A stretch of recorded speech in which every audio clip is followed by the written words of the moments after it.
Tomorrow is Silk Song. I'm almost excited for it, even though I'm not playing it or know anything about it.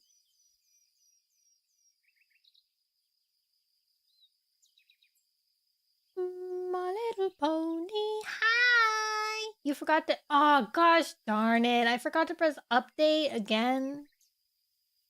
Why? Okay, refresh now. It should be okay. There. Why am I like this? Why is it so hard to press a button? Well, if you be well, I would want to stream it, and I couldn't stream it because I have to work at 3 a.m. tomorrow. I mean 4 a.m. But I have to wake up at 3 a.m. Hey, if your purchase, please enjoy your paper. It kind of you could pretend that that's like a fruit roll up if you wanted to. I'd think that it was a fruit roll up. I know I work. Tomorrow's also the day I find out if I have to fight my employers or not.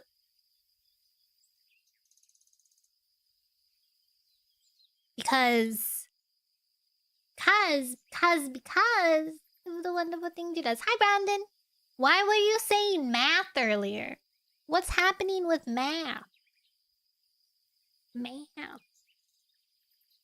Yeah, tomorrow I find out if they took all of my very repeatedly nagging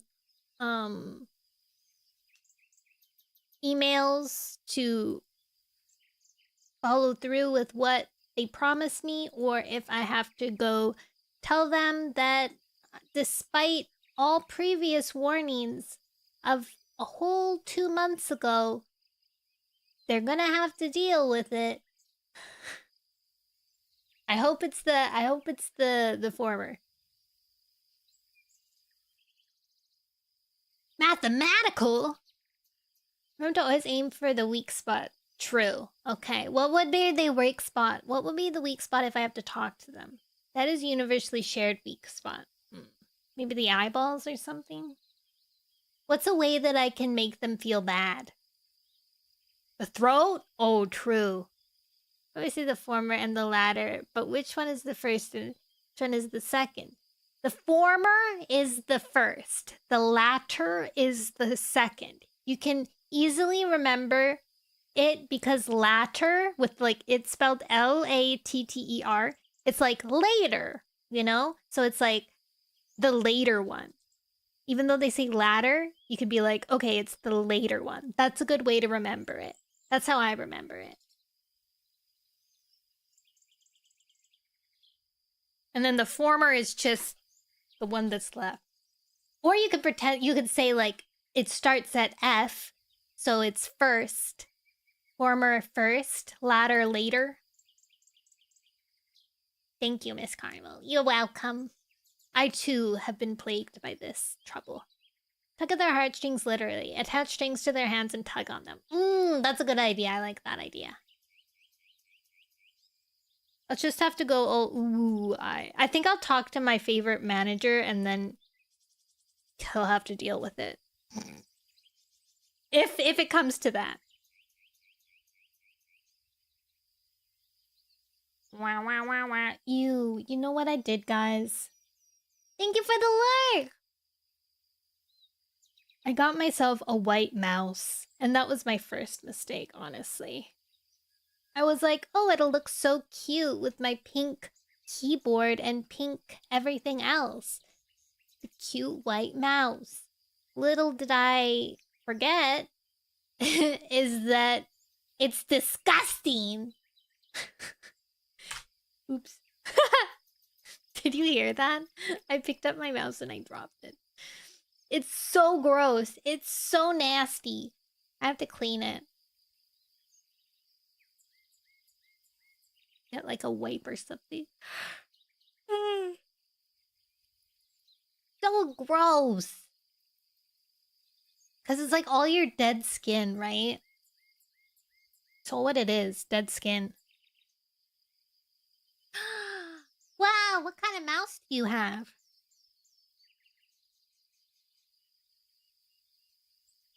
Also, today's very exciting because I realized that I am able to stream on Twitter now. So people can watch me on Twitter. I should have advertised that I was reading Warrior Cats. I think the Warrior Cat people on Twitter would be happy. The cool kind, nice. The living kind. I think I had a dream last night that I don't know if how wise it is. Luckily, there's no chat on Twitter. It's just kind of like people use it more like another way to advertise that you're streaming. Like it's saying like, "Oh, I'm live on Twitch. Like, come see my Twitch." And you can technically watch it on Twitter, but it's there as another alternative, another option. It'll probably go someplace, maybe. I don't know. Nice, because Twitter's basically hell. I was gonna say heck, but then I decided last second to say the real word. No, but back in high school, we got to do classical conditioning experiments on mice, like in a nice way. Oh, wait, that reminds me. I saw this short yesterday where they had I like to know about these things. Tell me what you did with your mice.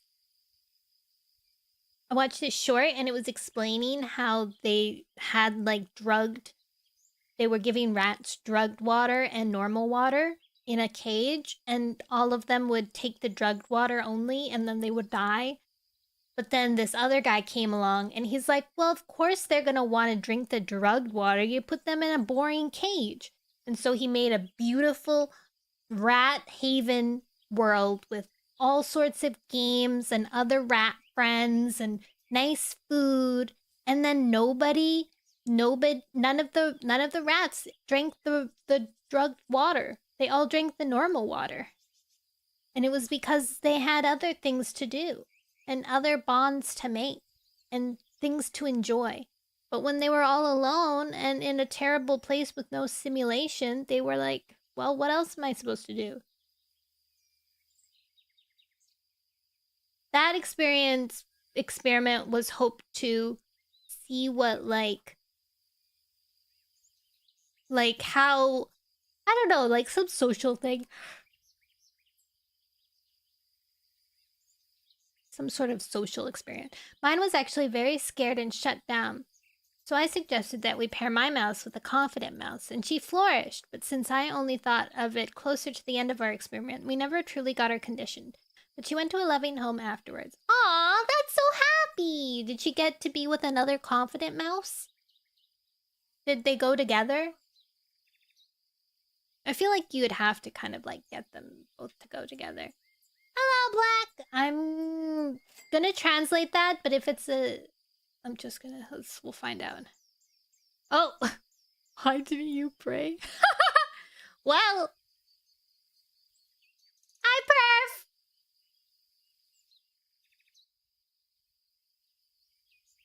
How would you know? How would you know? Yeah, if I had literally no outside communication and was... Okay, that's like really funny if it like turned it into like a meow thing. I had literally no outside communication and was stuck in a bland box. I'd drink drug water too. In Minecraft, yeah. Hi, silliest ones! Why does your neck hurt? You were all individual plans based on your group. I do not remember what we tried to train her to do. Oh. How about the fact they... Oh! Brandon! We warned you before. No naughty things. I know.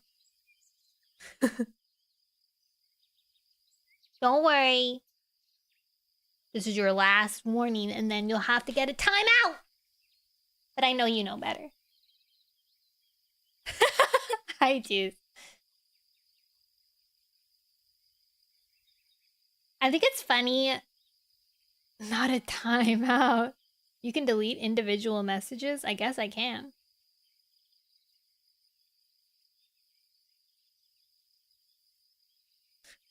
Why is everyone crazy today? I think it's funny, specifically on Warrior Cat Wednesday days because my chat on the screen looks hilarious. Cause Silk Song, it just auto deletes if it's time out or banned. Oh. Oh yeah, I didn't time Brandon out. I just deleted the message. Hi, Glovey. Looked up degloving injuries and both regretted. What the heck is a degloving injury? It's disrupting the natural order of things. You're right. Silksong people are going crazy, I think.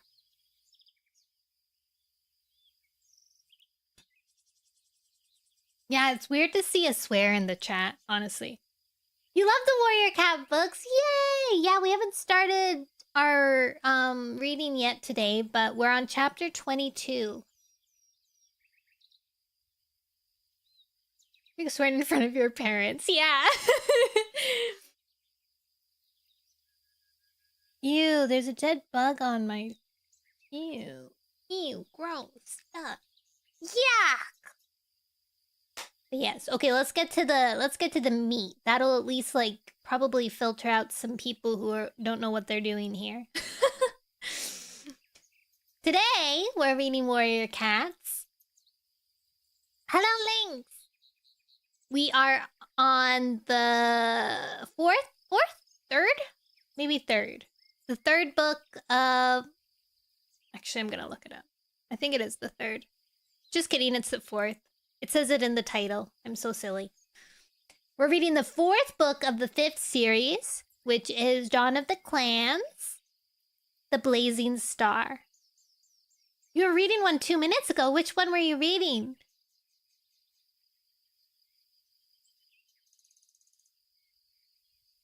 You like the books too? Yay! And we're currently on chapter 22. So, I'm gonna scroll back and see kind of what we were reading last time. The third of the first series? You wish you had one? I feel like I dedicate so much of my life to Warrior Cats, I need to have like a vast collection of all of them. The third book. Nice. Okay, so I think okay. Previously on Warrior Cats, The Blazing Star, what we read last week, is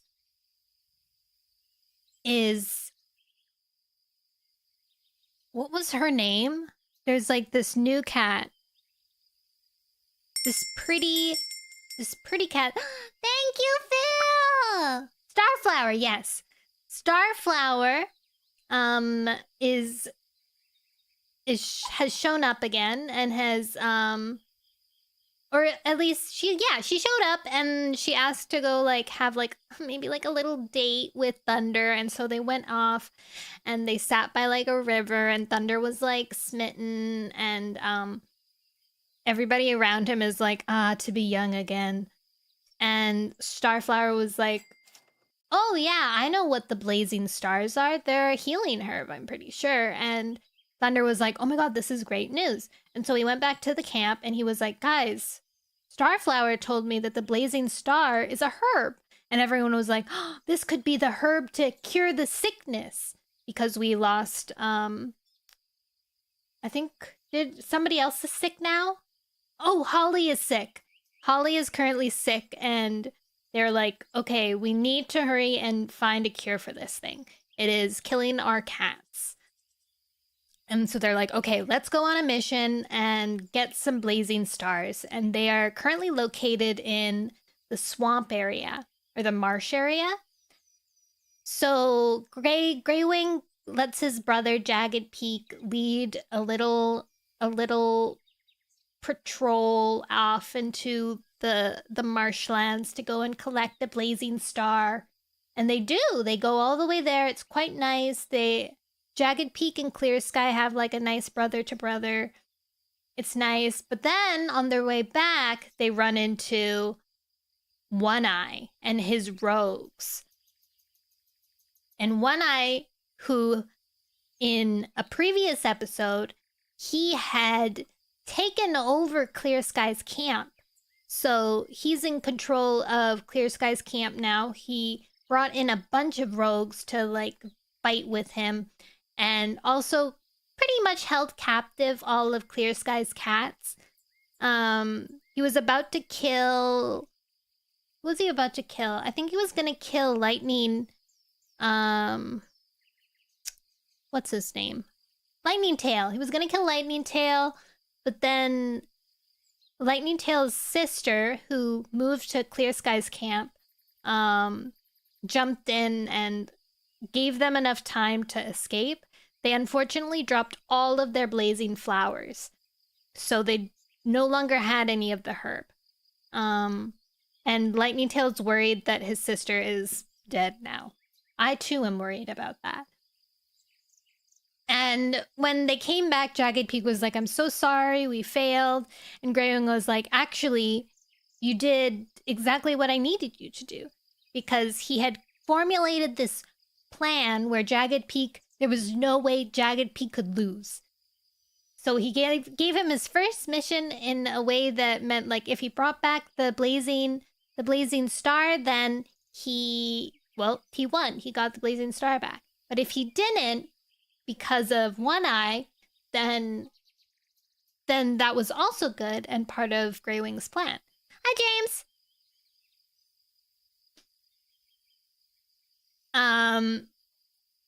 We then see what we see.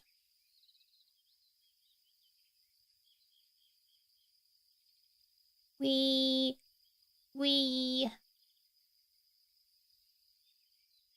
Workout Wednesday! Hi, Lambriel! Lambriel.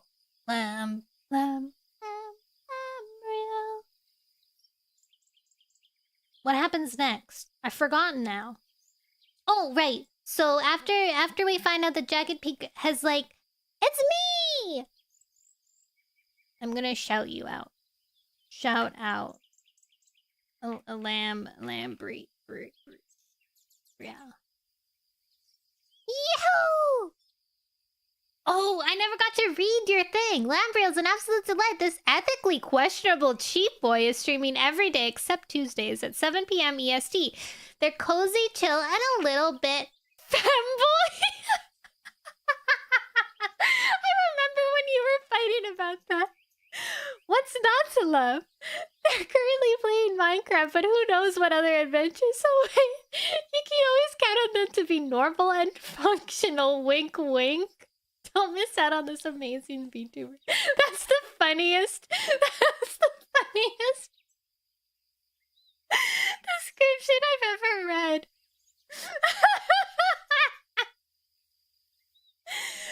I think I was there when you were talking about being a femboy and how you're not a femboy.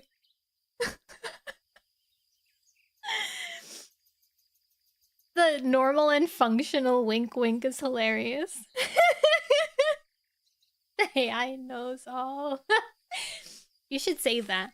I think that's funny. That was too good.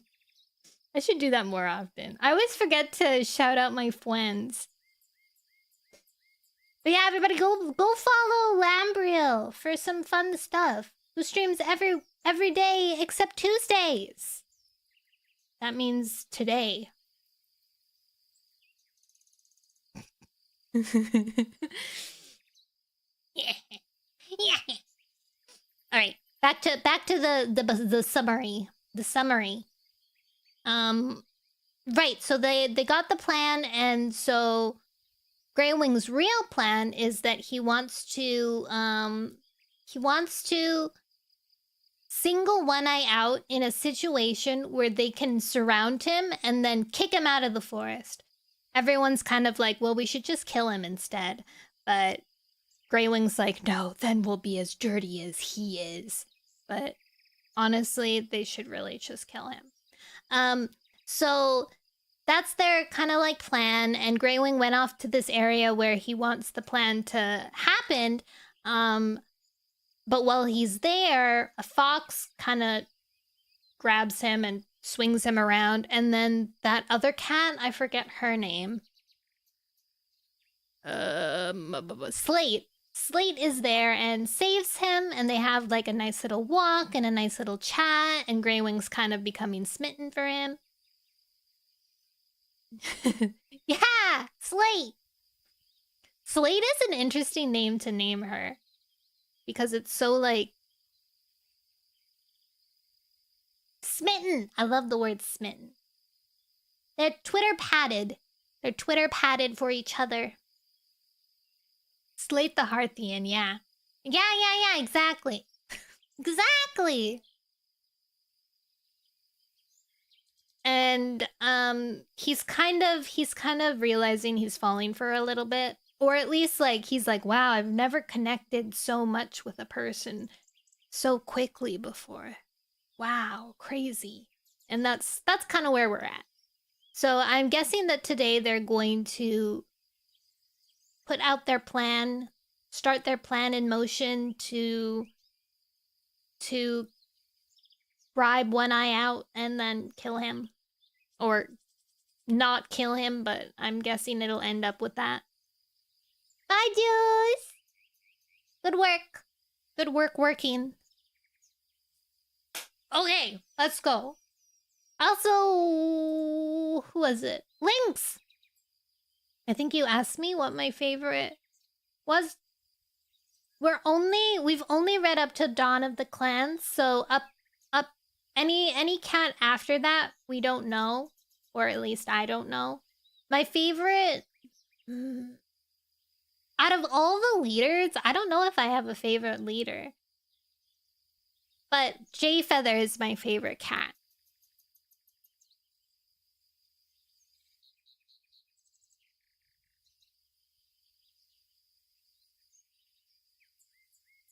Okay, let's begin. Chapter 22.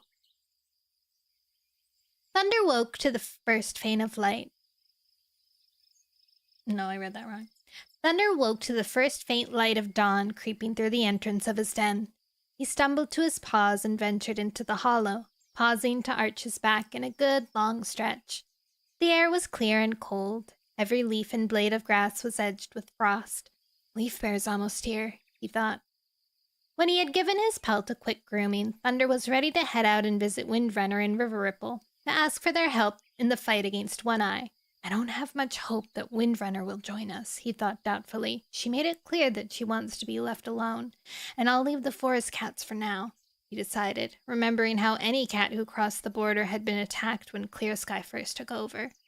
One Eye was likely to be even more aggressive in guarding his territory. Maybe I can work out how to speak to some of them when our plans are in place.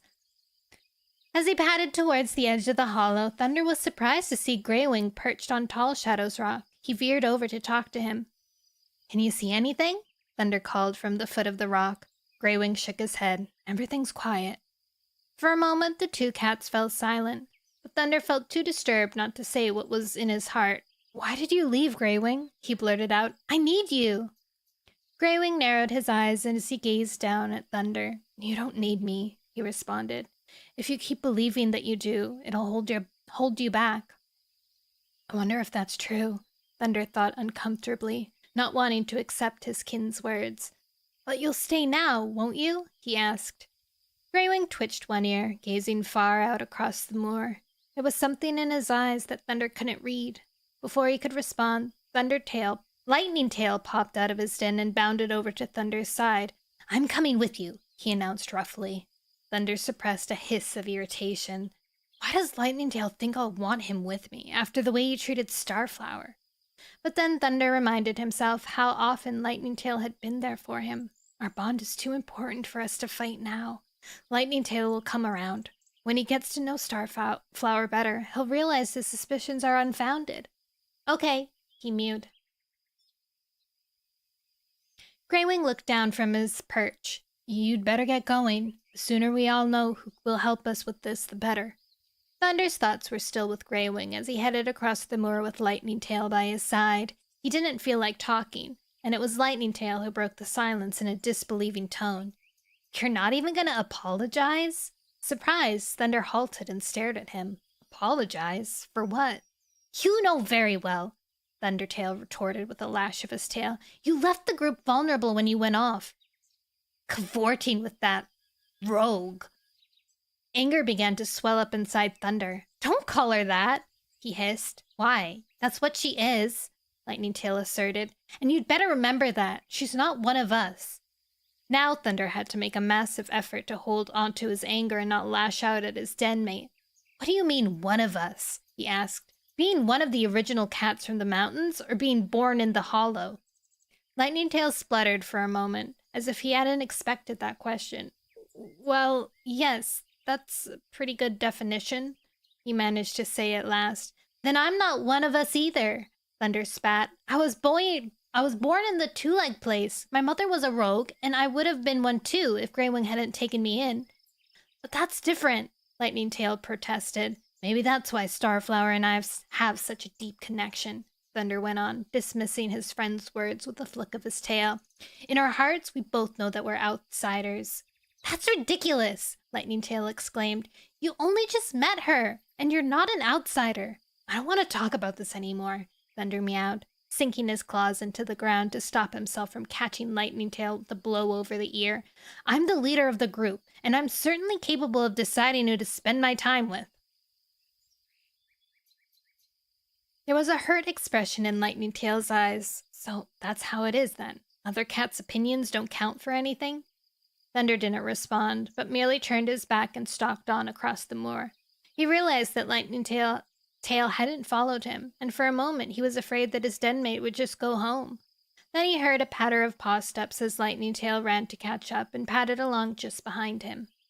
Greywing had told Thunder where to find the rocky outcrop at which Windrunner had made her den, but before he reached it, he spotted Windrunner herself beside a small pool, slinking out from a patch of reeds with a mouse in her jaws. She stopped and waited for Thunder and Lightning Tail to approach her, but there was no welcome in her eyes. What do you want? She asked, setting down her prey. We're sorry to bother you, Thunder meowed, dipping his head politely. How are your kits doing? Better, Windrunner replied tersely, but with seeing more and more sick prey. That's partially why I'm here, Thunder told her. You remember the blazing star plant the spirit cats told us about? We think it might be a cure for the sickness. Windrunner's eyes stretched wide. You think you found a cure? Well, who's gone to look for the flower? Some of our cats tried yesterday, but One Eye attacked them, Thunder began, and we haven't tried again yet. Why not? Windrunner snapped. Because we have another problem, Thunder told her. We've come to ask for your help. Windrunner was instantly suspicious. What for? That evil rogue cat, One Eye, has driven Clear Sky out of his group, Thunder explained. We have a plan to defeat him, but we'll need all the help we can get. Windrunner's eyes seemed to glaze over. You want my help in battle aid? To battle aid Clear Sky? Are you mouse-brained? Thunder opened his jaws to give her reasons, but the brown she-cat cut him off with a snarl. No! But remember what the spirit cat said, Thunder urged her. Unite or die! We need to help each other. No, Windrunner repeated, her tone implacable. I left your group to protect my family, and that's what I'm doing. We have a perfectly nice life here. Thunder narrowed his eyes with a glance at the small mouse that was her only piece of prey. Is your life really all that nice? He asked. We've been struggling to find prey that isn't sick, and there are far more cats than us than with you. Then you have more mouse to feed, Windrunner retorted. Maybe. But are your kits actually getting enough to eat? Windrunner twitched her ears. I've given you my answer, she rasped. You can go now. But you can come back with news of the flower. Lightning Tail took a pace forward. So you're willing to take the group's wisdom, but do nothing for us in return? The she-cat gave him a cold look from baleful yellow eyes. I lost 2 kits when I was with your group, she reminded him. Surely you owe me a few scraggly flowers. Picking up her prey, she stalked away. Thunder let out a sigh as he watched her go. That went well. With a dissatisfied shrug, he headed towards the river, hoping he would have better luck with River Ripple. You want You might want to be a bit more tactful this time, he told Lightning Tail after a few moments. We really need River Ripple's help in the battle, and a more friendly approach might work better. Lightning Tail didn't respond. Really? Thunder's exasperation burst out of him. We're not speaking now?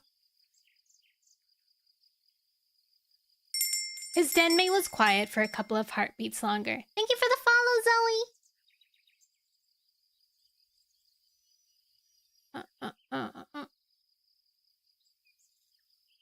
My loyalty is to the group now, he mewed at last, not to you. I can't believe it. Thunder stared at him. Are you really abandoning me over some she-cat? He demanded. What? Are you jealous? He is.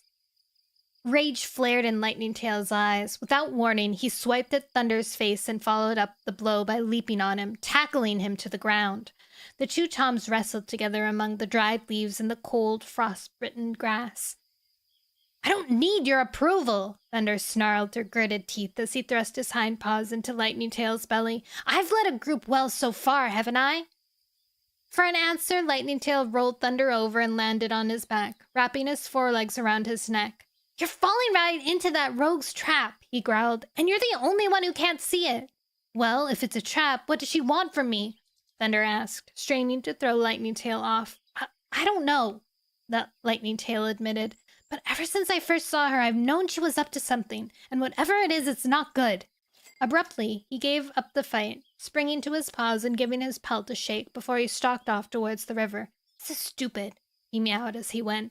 We should just concentrate on finding cats to help us in the battle. Thunder jumped up and followed him. Does that mean you'll stop nagging me about Starflower? He asked. Lightning Tail didn't look at him. Just come on, he hissed. The sun had risen by the time the river came into sight, dazzling on the water. Thunder headed for the stepping stones, but as he jumped out onto the first one, he realized that Lightning Tail had halted at the water's edge with a bewildered expression.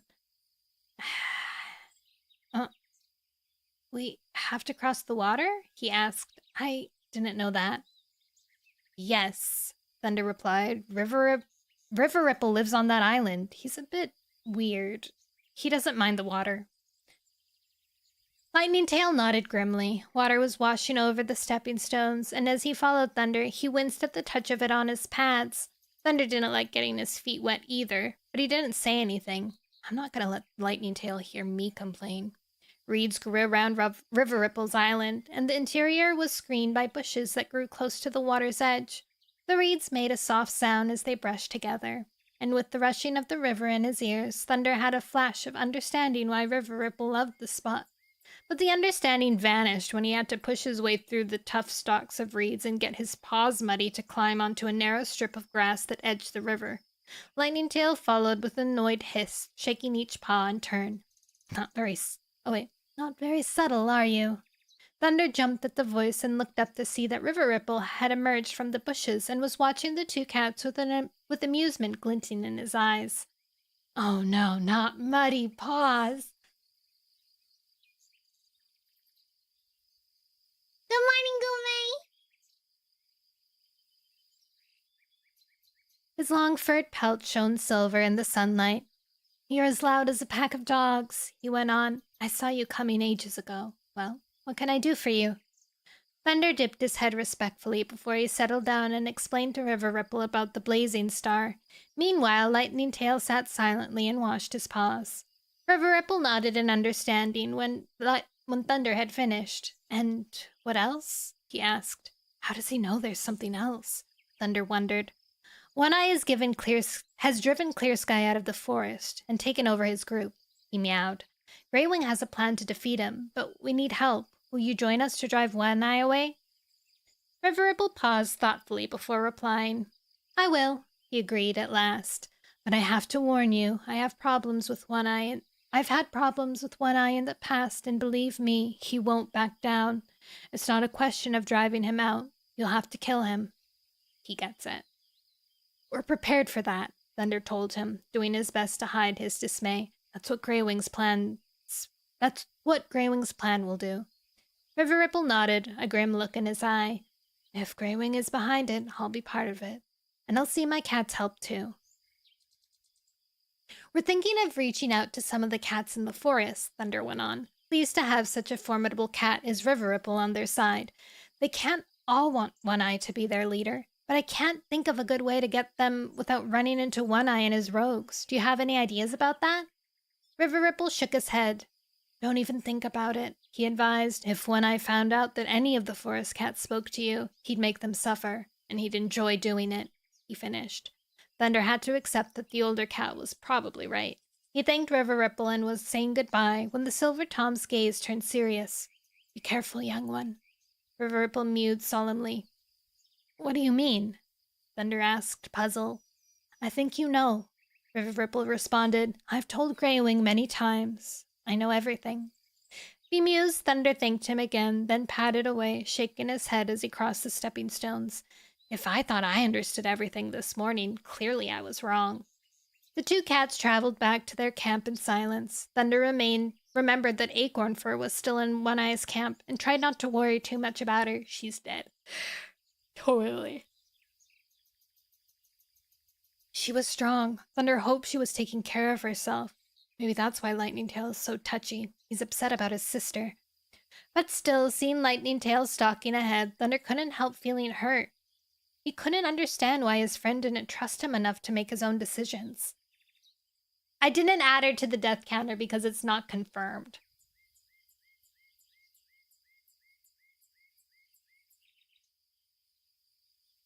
I'm just assuming. Based on One Eye? Like...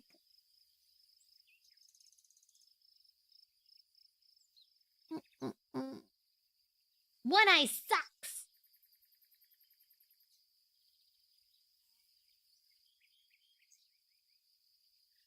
He couldn't understand why his friend didn't trust him enough to make his own decisions. I always felt I could count on him. Why is this turning him away, of all things? He likes you!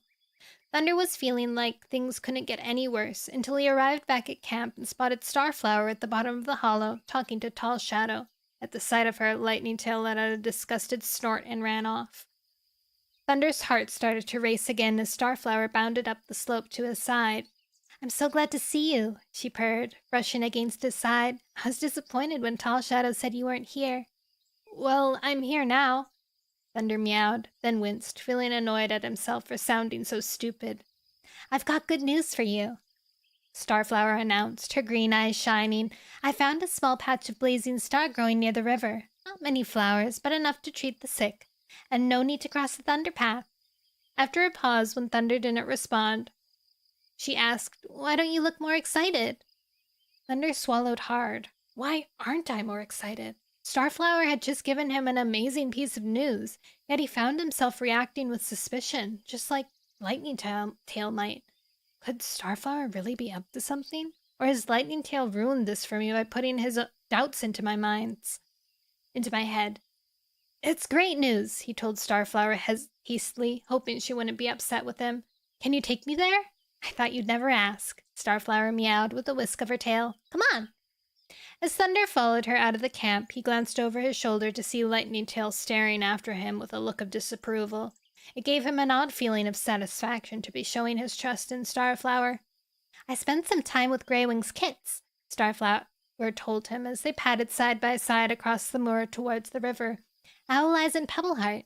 The injured one, Sparrowfur. Oh, and the injured one, Sparrowfur. They're very cute. Yes, they're great kits, Thunder agreed. I can't believe One Eye would hurt her like that. You know One Eye? Starflower nodded. We've met. Then you know what he's like. He's even driven Clear Sky out of his own camp. But we're not going to stand for that, Thunder went on confidently. We're making a plan to corner him in the open moor. If you want, you could really help. Uh-oh. If she's a secret spy! Oh my god, she's Yoko Ono. Hi, 10.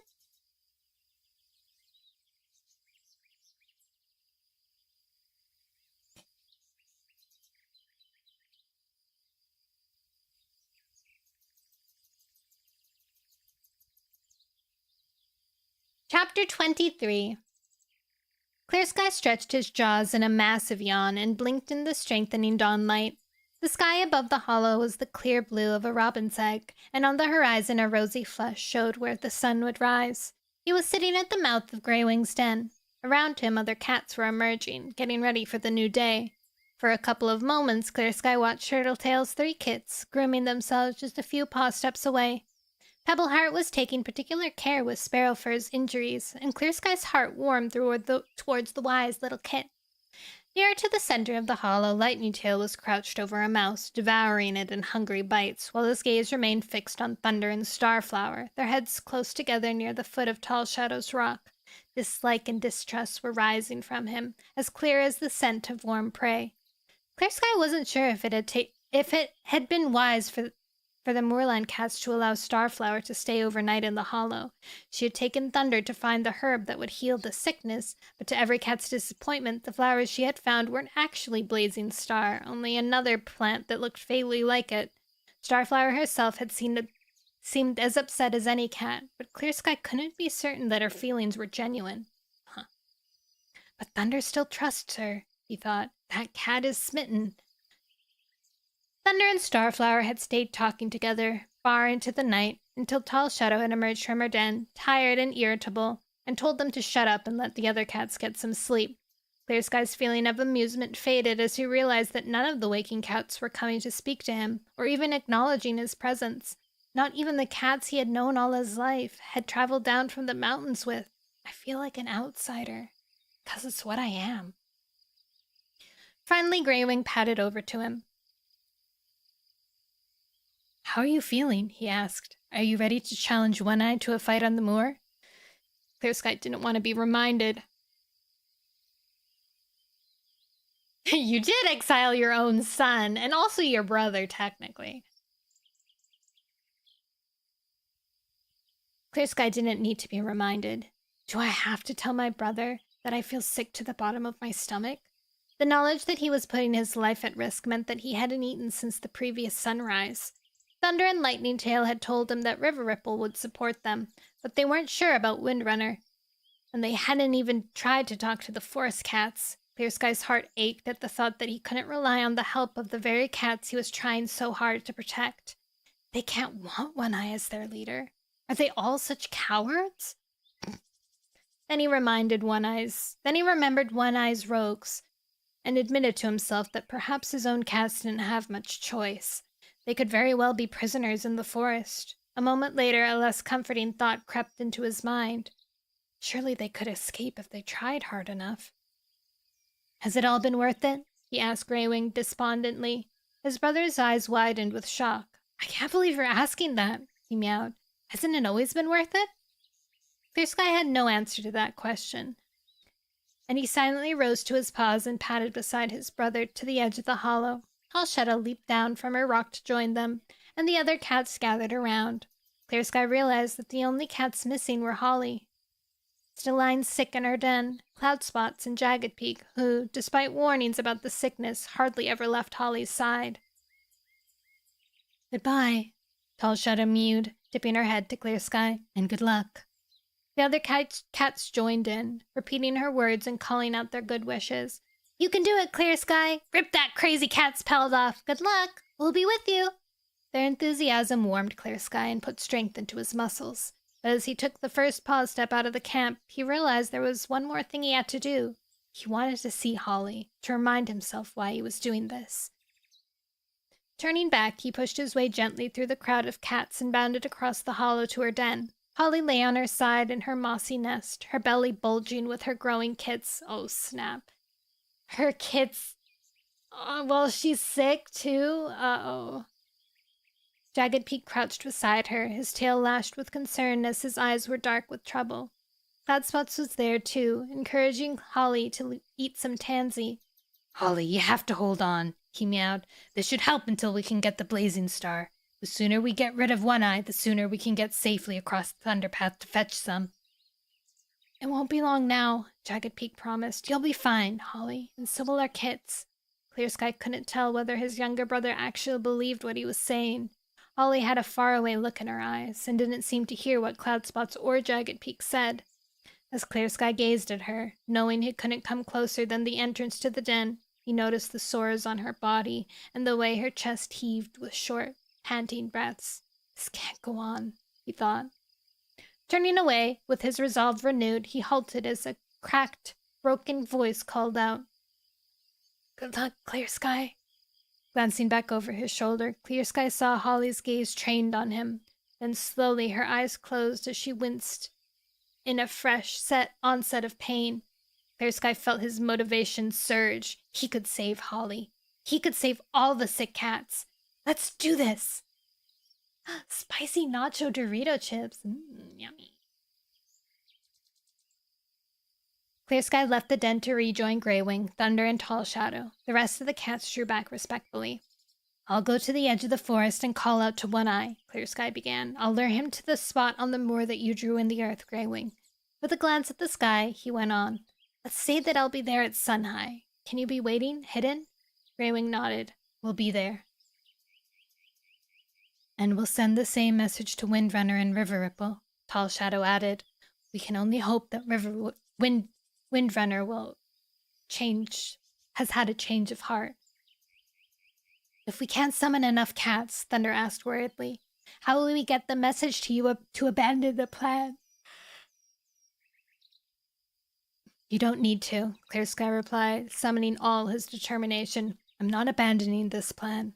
Whatever it takes, this is the last day that One Eye draws breath. Or maybe it's my last day." He gave his pelt a vigorous shake, refusing to think about it. "We're doing this," he asserted. "The only failure is not to try, and I've never stopped trying." Greywing gave an approving purr and touched noses with him. "We won't abandon you," he promised. Clear Sky drew himself up and headed for the forest with a final flick of his tail. "What if this is the end?" he asked himself. "What if this is the last time I see these cats? Would I be satisfied if my life ended today?" He drew in a deep breath. At least Greywing and I are reconciled. He took an effort not to glance back at the hollow, but he forced himself to keep looking ahead, facing his fate. Crouching behind a rock, Clear Sky peered cautiously at the edge of the forest. Only a few fox lynx in front of him.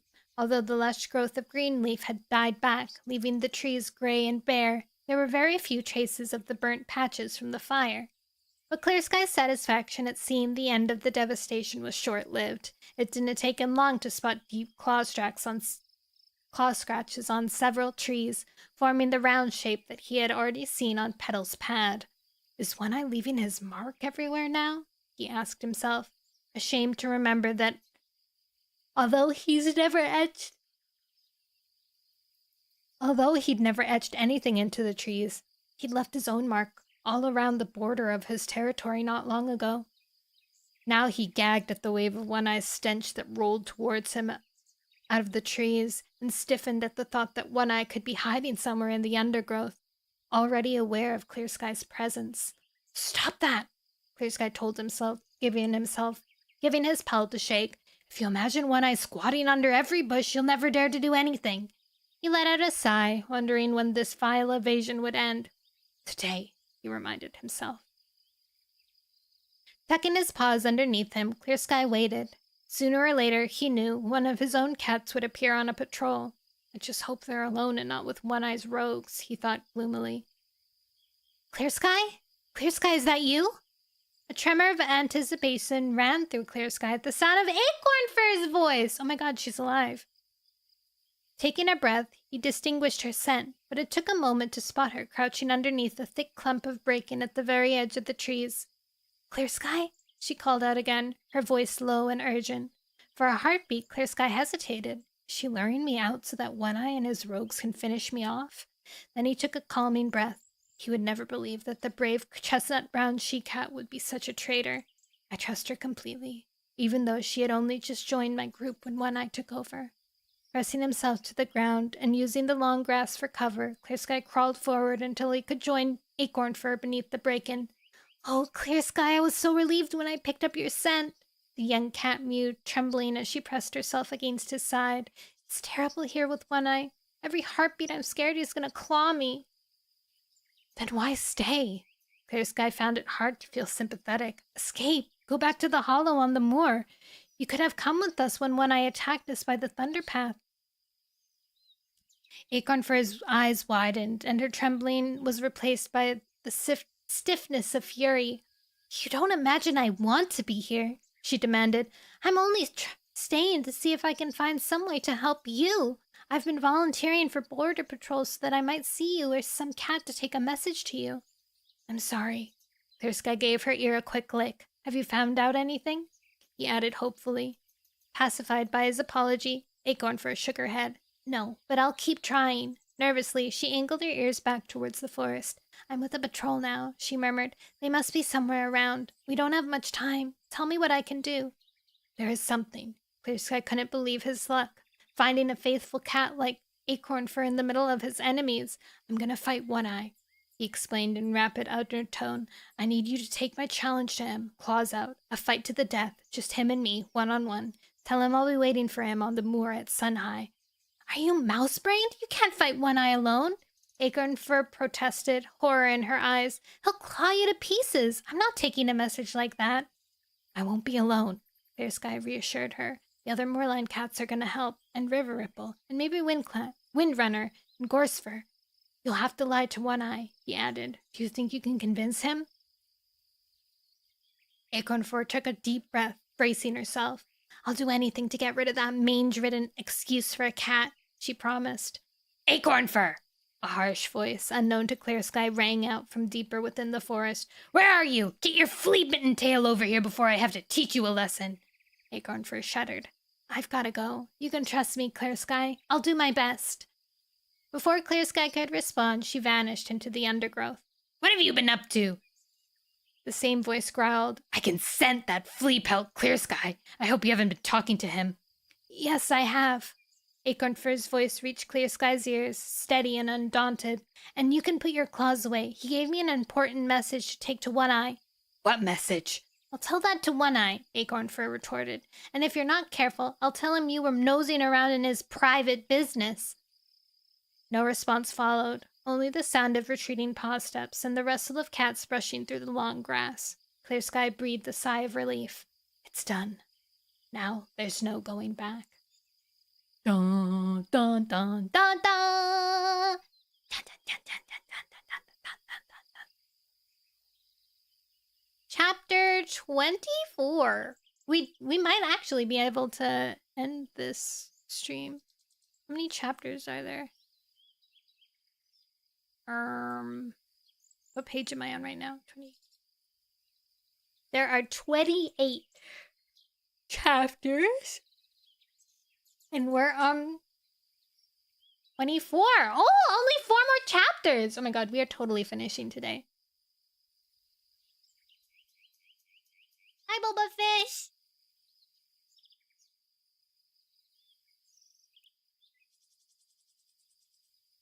Sun High had almost come. In the cold, clear light of approaching Leaf Bear, Thunder peered out at the expanse of the moor from behind an outcrop of rock.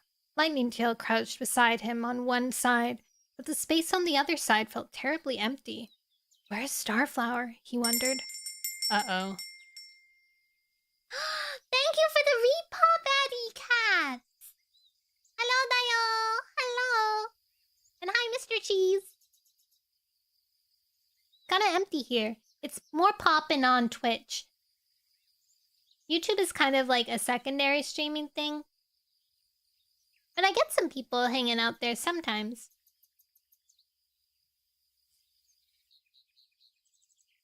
Where the heck is... Where was my spawn? I lost it. The Golden Tabby had promised to help in the battle, but Thunder hadn't seen her since she left the Hollow, telling him she was going to find some rogue recruits. Thunder shifted uneasily, hoping she hadn't run into trouble. Missing your precious Starflower? Lightning Tail asked, an edge to his voice. Don't start. Thunder let out a sigh. Today's too important. Lightning Tail was silent, a look of shame creeping over his face. You're right. It's just... I don't want to see you get hurt. Thunder turned to him, thankful that his best friend's hostility was fading. Starflower would never do anything to hurt me, he assured Lightning Tail. Briefly resting his tail tip on the younger cat's shoulder. We understand each other. The twitch of Lightning Tail's whiskers told Thunder that his friend wasn't convinced, but to Thunder's relief, he said nothing. A soft paw step behind Thunder announced the arrival of Greywing. Tall Shadow, Cloud Spots, and Shattered Ice are hiding behind the hollow over there, he muttered, angling his ears towards a dip in the moor partly screened by gorse bushes. Mudpaws and Mouse Ears are with them. And see that torn tree over there? He added with a purr. Owl Eyes and Sparrow Fur are hiding in the branches.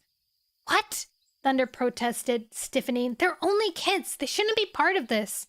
Greywing gave him a long look. Have you tried controlling kits who are just about to be grown cats? I remember another kit with big paws who was keen on getting involved in everything. Thunder nodded, admitting that Greywing was right. If I were their age, I'd want to help too. At least Pebbleheart has stayed behind to take care of Holly. Jagged Peak and Dapplepelt took the message to River Ripple and Windrunner. Greywing went on. River Ripple said he'd watch on the river banks, and Windrunner, well, she didn't say no this time. We can only hope that she and Gorsefur will come and do what they can to help. Thunder glanced across the moor in the direction of the sandy dip and the rocks where Windrunner lived, but couldn't see any sign at all of approaching cats. A gasp from Lightning Tail drew Thunder's attention, and he squinted into the bright sunlight. Clear Sky was padding into the center of the moor. He's clever, Thunder thought admiringly, as he watched his father stride, self-assured yet wary. No cat would ever know that he feels his friends all around him. Clear Sky watched it reach the top of a small hillock, turned to face the forest, and sat down, motionless. He waited. Thunder realized that he was holding his breath as he gazed into the distance for the approach of One Eye. The sun beat down on his pelt. Beside him, Lightning Tail flicked his tail impatiently. Where is he? He muttered. Movement flashed in the corner of Thunder's eyes. Whirling around, he spotted One Eye, but the rogue hadn't come from the forest. Instead, he exploded out of a nearby rabbit hole. The tunnels! Greywing hissed in frustration. Why didn't we think of those? We should have known One Eye would do something sneaky, Thunder responded, all the hair on his pelt beginning to bristle. Clear Sky spun around, but a heartbeat too late. One Eye's paw was already raking through the air, his claws tearing at Clear Sky's ear. Blood poured down Clear Sky's face, and he let out a screech of mingled pain and anger. Thunder saw him shake his head, trying to clear the blood from his eyes. This is the worst possible start, Thunder thought. He flexed his claws, digging them into the ground. All his instincts were shrieking at him to spring out from his hiding and help his father. Clear Sky had insisted that he wanted to fight One Eye alone for a few moments. I want him to feel overconfident, he had explained. Clear Sky lashed out at One Eye, striking a hard blow onto the rogue's shoulder. One Eye countered by aiming for Clear Sky's throat, but Clear Sky leapt backwards in time to avoid his slashing claws. Then, to Thunder's amazement, One Eye drew back, padding around Clear Sky about a tail length away from him. His words reached Thunder in the still air. You said you'd fight me, Clear Sky. Are you ready to die? Wait, I don't want to make him an old man. I want to make him, scringly. Clear Sky's answer rang out. There's only one cat who will die today, and that's you. One Eye let out a furious snarl and launched himself again at Clear Sky. For a few moments, they tussled together on the grass. At first, it was hard for Thunder to see which cat was winning, until a heartbeat later, Clear Sky was lying on his back with his belly exposed. One Eye raised his paw to slice down through the soft flesh. Now! Thunder leaped out of his hiding place, raising his voice in a great yowl of defiance. That was the signal for the other cats to launch themselves at One Eye. As he bounded over the springy moorland grass, Thunder saw Clear Sky scramble back onto his paws. He faced One Eye, hissing to distract him, but One Eye had heard Thunder's cry and spun around, gazing at the cats who were converging on him. Yes, One Eye, we're coming! Thunder's paws skimmed the ground as he could sense Lightning Tail racing along at his shoulder and Greywing close behind. Cloud Spots was leading the other cats who had hidden behind the gorse bushes. Beyond One Eye, Thunder spotted River Ripple, Dew, and Night charging across the moor from the river and... Yes, there's Windrunner! Gorsefur was by her side, and as they closed in on One Eye, Clear Sky leaped aside to join them. They must have left their kits with Slate. The thought flashed through Thunder's mind as he remembered what Greywing had told him about his nighttime encounter. She sounds like a cat worth knowing. That fleeting thought distracted Thunder, and he caught his paw in a rabbit hole. hitting the ground hard and rolling over a tang of paws and tail. Lightning Tail's voice rang out. Thunder, look! Struggling to his paws, Thunder saw a line of cats rushing across the moor from the direction of the forest. He half expected to see some of Clear Sky's cats among them, but all of them were strangers to him. One-Eye's rogues! There's so many! The group of rogues divided as they drew closer. One section barreled between One-Eye and River Ripple, while the other darted into Windrunner's path. 3 cats raced towards Thunder and Lightning Tail, who were leading the moorland cats, and snarled at them with claws extended. Thunder had to veer to one side, confusing the cats who were pelting up behind him. They all stumbled to a halt, panting as the rogue cats hissed in their faces. Get out of here! Thunder responded to the hissing with a hostile growl. This isn't your fight! The rogues didn't move. Thunder's glance darted over to One-Eye, who had leapt up onto a rock and was watching with sardonic satisfaction in his single eye. Thunder and his cats were being held back by the rogues. Thunder couldn't imagine how their plan had gone so wrong. Did One-Eye know that we would be in hiding to help Clear Sky? One-Eye let out a meow of harsh laughter. Otter! Oh, did you think you could get the better of me? He asked, his voice filled with mockery. Oh, daughter dear, won't you show yourself? Huh. I knew it. Actually, no, I didn't know this, but I knew it was a betrayal. A golden tabby cat broke away from the back of the crowd of rogues. No, it can't be. Starflower! Thunder stared in horror as the beautiful rogue leaped up beside her father. Her father? I don't believe it. Thunder felt his mouth go dry and his heart begin to beat faster with shock. He couldn't even look at Lightning Tail. Guilt crashed over him. His head spun, and for a heartbeat the sky darkened. Thunder. Greywing's voice spoke from somewhere by his side, heavy with sorrow. You've been betrayed. Dun dun dun! Chapter 25. Greywing could hardly believe that his plans had been so utterly torn apart. How could I have let my cats down so badly? He felt even greater pain at the shattered look on Thunder's face. But there was no time to think about that now. The rogue cats were clustering around him and his den mates, hissing and showing their claws. In the lead was a raw-boned tabby tom with one shredded ear. His jaws gaped, showing snaggled teeth, and his claws worked eagerly as he pressed forward. They're trying to scare us, and they're succeeding. We're way outnumbered. Then a screech came from the branches of the thorn tree, and in a blur of movement, Owl Eyes and Sparrow Fur hurled themselves at the crowd of rogues. Oh my god. No! Panic gripped Greywing's limbs. This is too dangerous for kits. Then he saw that their brave leap had worked. Startled, the rogue staggered back. The distraction was just enough for Greywing and the others to dart away. Follow me, River Ripple yowled with a wave of his tail. Streaking across the moor, he led the cats towards the river. Greywing glanced over his shoulder and saw that the rogues weren't bothering to follow. Why should they? He asked himself, tasting the bitterness of defeat. They've chased us off. River Ripple leaped down from the river bank into a narrow strip of pebbles where, not long ago, Greywing had lain in wait for a vole. Now he shuddered at making his escape so close to the water. Once all the cats had jumped down, River Ripple halted, giving them a moment to catch their breath. His chest heaving, Greywing glanced around to make sure all his cats had made it. The 2 kits were there, he noticed with relief, and all the others except for Windrunner and Gorsefur. And Clear Sky himself, Greywing realized, remembering his last glimpse of his brother surrounded by snarling rogues. Oh, please let him be alive. The cats huddled together on the pebbles, gazing at one another with wide eyes. What are we gonna do? Jagged Peak asked. Clear Sky's still out there. We can't leave him. River Ripple shouldered his way through the cluster of cats and headed upstream. Come on, this way, he called. Greywing followed, the pebbles feeling cold and wet beneath his paws. The current sucked at the edge, and sometimes the strip of solid ground was only wide enough for the cats to pass in single file.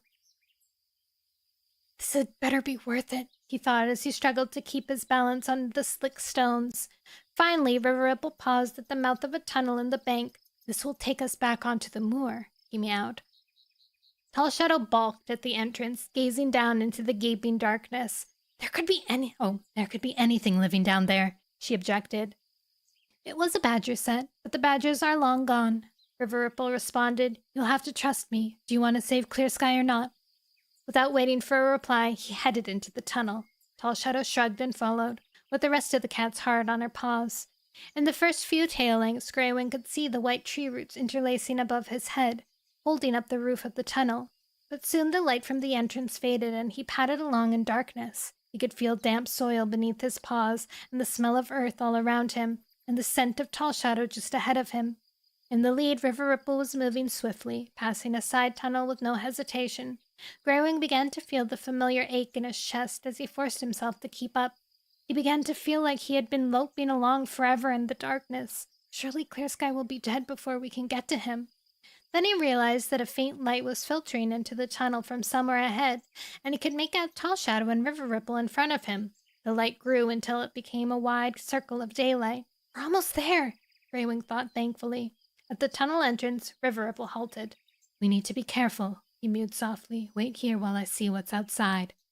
He pressed himself flat to the ground and crept out into the open. Greywing could see him looking around. Then he glanced back and beckoned with his tail. You can come out now, he told the others. The rest of the cats followed him cautiously. Greywing saw that they had emerged in the middle of a gorse thicket. Peering through the branches, he looked around for Clear Sky, then drew in a gasp of horror at what he saw. One Eye and the rogues had backed Clear Sky against a rock and were surrounding him, caterwauling insults and threats of what they would do to him. Mange pelt! Fox dung eater! We'll spread your guts all over the moor! Each rogue in turn was padding up to him and aiming fierce kicks at his rib with their hind legs. Hi, Grace Plague, welcome in.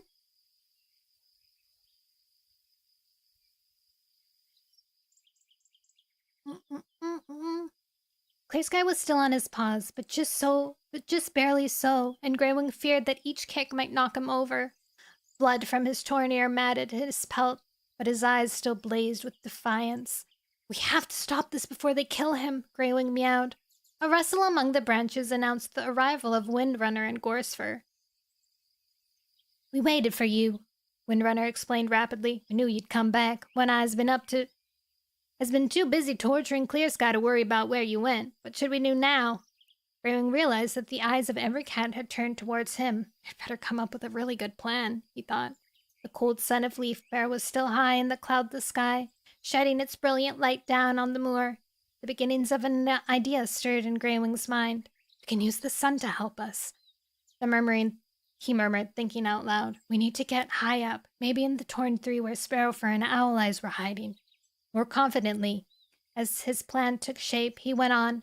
We'll climb into the tree and call out to One Eye. He'll come to investigate, peering up with the sun in his eyes.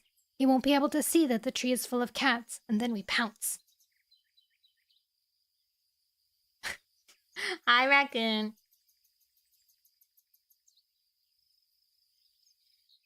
Great plan, shouted Ice Meowed warmly. One by one, the cats slid out of the gorse thicket and crept towards the trees, their bellies pressed to the ground as if they were stalking prey. When they reached it, they climbed into the branches on the opposite side from One Eye and the rogues. As he clambered up, Greywing felt terribly exposed and wished there were more leaves remaining to conceal the cats. But One Eye and his rogues were having too much fun tormenting Clear Sky to pay much attention to what was going on around them. From his vantage point in the tree, Greywing had a good view of Starflower standing just outside the circle. Watching as her father and the rogues attacked Clear Sky, he hoped that Thunder, crouching on the next branch, hadn't spotted her. But when he glanced at him, the shocked look in his young kin's face told him that he had seen everything. I'm sorry, Greywing murmured. It's fine. Thunder's voice was cold. This just makes me more determined to defeat One Eye. Who's gonna call out? Windrunner whispered. When all the cats had made it into the tree, it needs to be a cat who One Eye hates almost as much as Clear Sky. That would be me, Sparrowfur meowed. But you're only a kid, Dapplepelt objected. It's too dangerous. When I killed my father, Sparrowfur bared her teeth. I'm doing this for Tom. I'll lure One Eye over here. No cat argued anymore. Greywing watched admiringly as Sparrowfur bravely scrambled around the trunk of the tree and walked carefully out onto a branch. It trembled under her weight, and she had trouble keeping her balance, but she never paused until she was in full view at the outer edge of the tree. "Hey, One-Eye!" she yowled. "Aren't you going to come and finish what you started? You were so stupid letting me escape with Clear Sky. You'd like another fight with me, wouldn't you?" Greywing saw One-Eye stiffen and slowly turn away from Clear Sky, who by now had slumped to the ground, his body withering in agony, yet still trying to get to his paws and face his attackers. Greywing felt his heart would crack in two at the sight of his brother in such pain. He's so badly hurt. Even if we win the fight, will he survive? "You and you!" One-Eye snapped, pointing his tail at a couple of rogues. "Guard this piece of mange fur. The rest of you follow me and surround the tree." The rogues obeyed him, racing fluidly over the moor towards the torn tree. When they were in position, One-Eye followed more slowly. "Is that you, Sparrowfur?" he snarled. "If you want to fight, I'll give you one you won't forget, because you'll be dead." "Flee, pal!" Sparrowfur spat. Nimbly, she leaped up onto a higher branch, then one higher still, always moving into the sun. His hunger for the fight blazing from his baleful eye, One-Eye padded closer and closer to the tree, craning his neck upwards to where Sparrowfur had gone. He narrowed his eyes against the bright rays of sun. "Now!" Greywing whispered. On his word of command, the cats in the tree leaped down, pouncing on One-Eye and the rogues nearest to him. Yowls of shock and alarm rose into the air. Greywing saw most of the rogues streaking off across the moor, leaving only one or two to grapple with his cats. "Cowards!" he snarled, though he was relieved to see so many of their enemies fleeing. "Hi, Bimstar, it's been a while. How are you?" One of the rogues who had stayed was Starflower. Confronting Thunder, she flashed out an angry paw. Though as Thunder jerked backwards, her claw only riffled through his fur. Thunder raised his paw, claws extended, and froze for a heartbeat before dealing a raking blow down her side. Both cats snarled furiously and leapt at each other to tussle on the ground in a withering bundle of fur. Greywing couldn't keep on watching. He had other things to worry about. With Lightning Tail and Cloud Spots on either side of him, he launched himself at One-Eye. The rogue went limp and fell to the ground, but as soon as Greywing landed on top of him, he exploded into movement, battering Greywing's belly with his hind paws. Cloud Spots tried to get a grip on One-Eye's throat, but the rogue twisted his head aside and fastened his teeth in Cloud Spot's shoulder. Dang. When Lightning Tail tried to grab the rogue from the other side, One-Eye raked his claws over the young cat's ear. It's like fighting 3 different cats, Greywing thought. He could feel his chest tightening with effort as he struggled to get a grip on One-Eye's wildly flailing body. He had never known a cat so hard to defeat. At last, Cloud Spots and Lightning Tail darted in from either side and managed to pin One-Eye down. Greywing stood over him, panting, while One-Eye glared up at him with a malevolent yellow eye. Greywing raised a paw to slash One-Eye's throat open and finish the fight. But before he could strike, he heard Thunder's voice raised in a furious yowl. "He's mine!" Thunder rushed over to One-Eye, motioning Cloud Spots and Lightning Tail aside with a fierce gesture of his paw. He even waited for the rogue to regain his paws before launching himself at him. Screeching and snarling, the 2 cats rolled together on the ground in a flurry of teeth and claws. "Welcome back, Icy Demon!" A flash of movement alerted Greywing, and he turned in time to block Starflower as she threw herself towards the fight. "Get back!" he spat, following up the words with a hard kick to Starflower's chest. She cringed back, whimpering. That was for Thunder, Greywing thought with satisfaction. Certain that Starflower was no longer a threat, he turned back to the battle. Everything was suddenly quiet. Thunder, Lightning Tail, and Cloud Spots were standing over One-Eye's unmoving body. His head lay at an awkward angle, his neck clearly broken. "He's dead," Thunder meowed. Starflower let out a moan of grief and dragged herself across the ground to touch her nose to her father's. Watching her, Greywing's heart was almost touched. Almost. "Get her away from here. Get her away from there," Thunder ordered, his voice cold. "She doesn't deserve to grieve. Drive her out!" Dang. Rest in peace, One-Eye, but not really.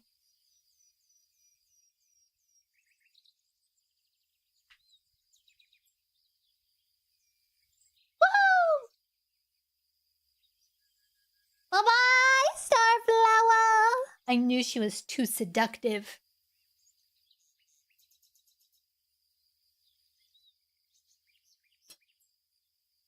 Lightning Tail knew. Because she's... One, because she was too smooth, and two, because he totally... She's too much all at once. Yeah! I still ship Lightning Tail with Thunder, though. It won't happen, but I can believe. Welcome, Jace! Chapter 26. We're almost done. 2 more chapters. Oh my god. Cat Yowie! Exactly. Thunder watched, and I've read so much fan fiction. I know exactly what's going through Lightning Tail's head. There's no doubt about it. He's jealous. He has all the clear signs. It's all the clear signs. How's your night? Good. How's your night? I need to take a shower after this. I'm like so sweaty because it's so hot in my room. But let us continue. Great. Wonderful. Thunder watched in silence as Starflower padded over to him, her brilliant green gaze pleading. Thunder, he's my father, she mewed. Please let me say goodbye. Thunder felt as if everything in him was frozen, like the icy peaks Greywing had told him about. How interesting that you never mentioned that when we were together. He let out a snort of disgusted laughter. But then we were never together, were we? It was all a lie. Hurt flashed into Starflower's eyes. But it's for her father, not for me, Thunder told himself. I feel so stupid, he thought. Embarrassment flooding through him at the memory, and worst of all, he still felt something when he looked at her. It was a struggle to pretend that he no longer cared, though knowing how she had used him made it easier. Please, listen to me, Thunder, Starflower went on, taking another pace towards him so that her sweet scent wreathed around him. I did like you, truly, meeting you by the 4 trees and calling out to you on the moor, taking you to the secret garden. That was all my idea. Welcome, Yerp! Like I'd believe that, Thunder scoffed. It was. It was only after my father found out that I'd been spending time with you that he suggested I use our closeness to find out what the other cats were doing. She looked down and studied her paws. When I left you at the secret garden, when I was waiting for me, he'd been listening to us, and he sent me to follow you. I hid outside your camp and listened to what you were planning. Thunder winced. Oh, no, you're good.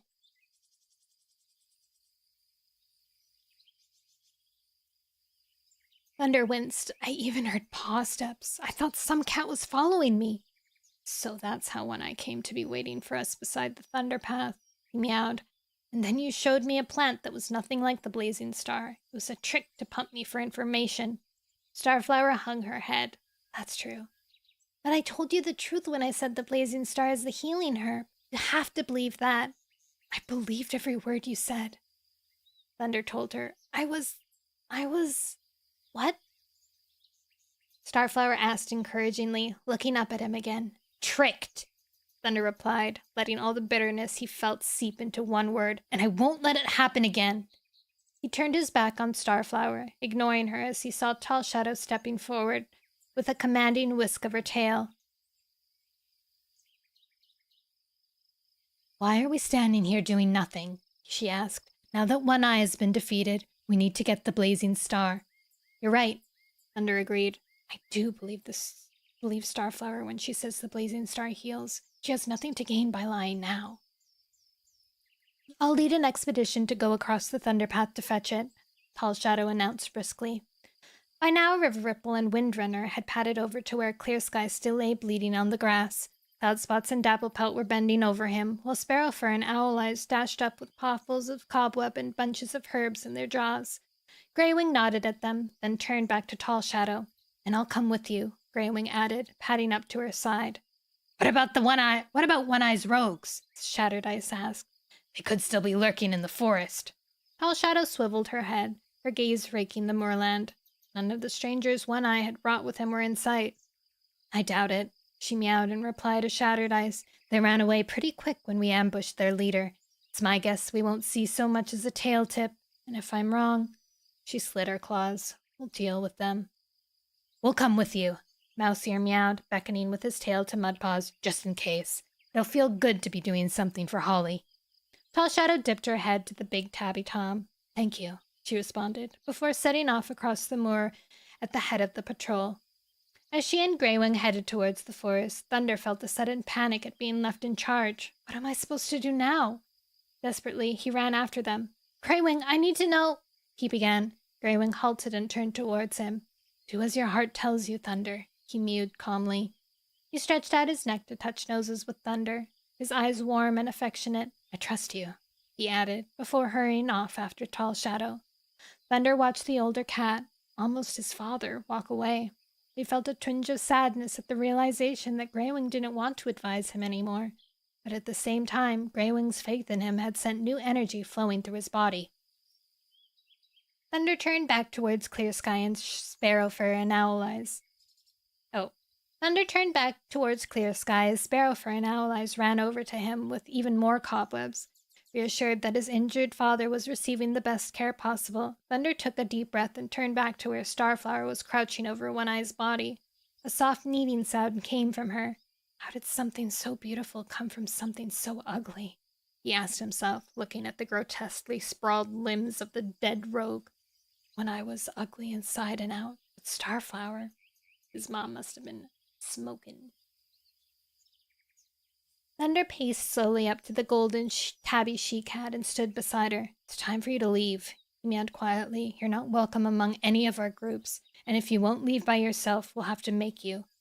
Starflower looked up at him, and seeing the despair in her eyes made Thunder feel as though a giant claw was piercing his heart. Please, she whispered, can't we at least bury him?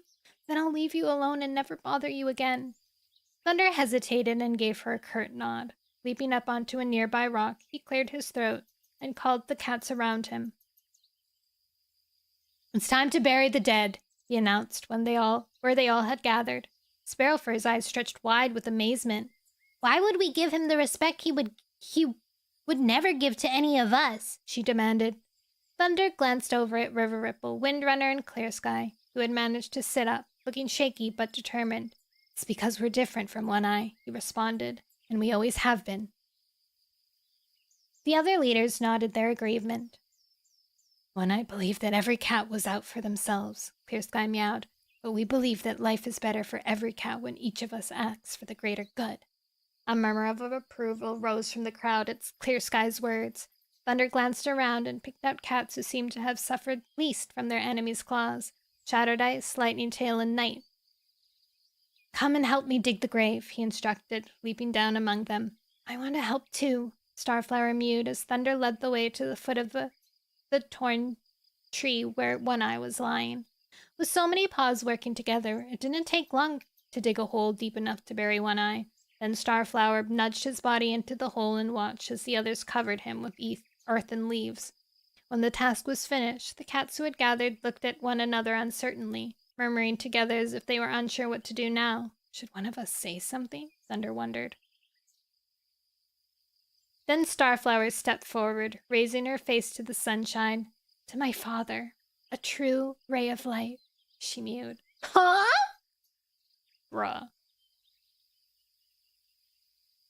Thunder narrowly stopped himself from gaping and heard scornful snorts of disbelief from one or two of the others, but no cat said anything. I would have snorted and apologized, but I would have snorted.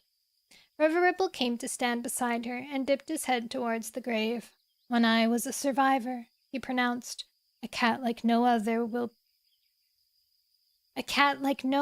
who will be missed by those who love him. Those who loved him. Wait, what? One Eye was a survivor, he pronounced. A cat like no other, who will be missed by those who loved him. Perfectly true, Thunder thought, admiring River Ripple's cleverness, but it leaves an awful lot out. He's like, he will be missed by everyone who liked him, and no one else. Starflower stretched out a paw and laid it gently on her father's grave. For several heartbeats, she remained motionless, her eyes closed.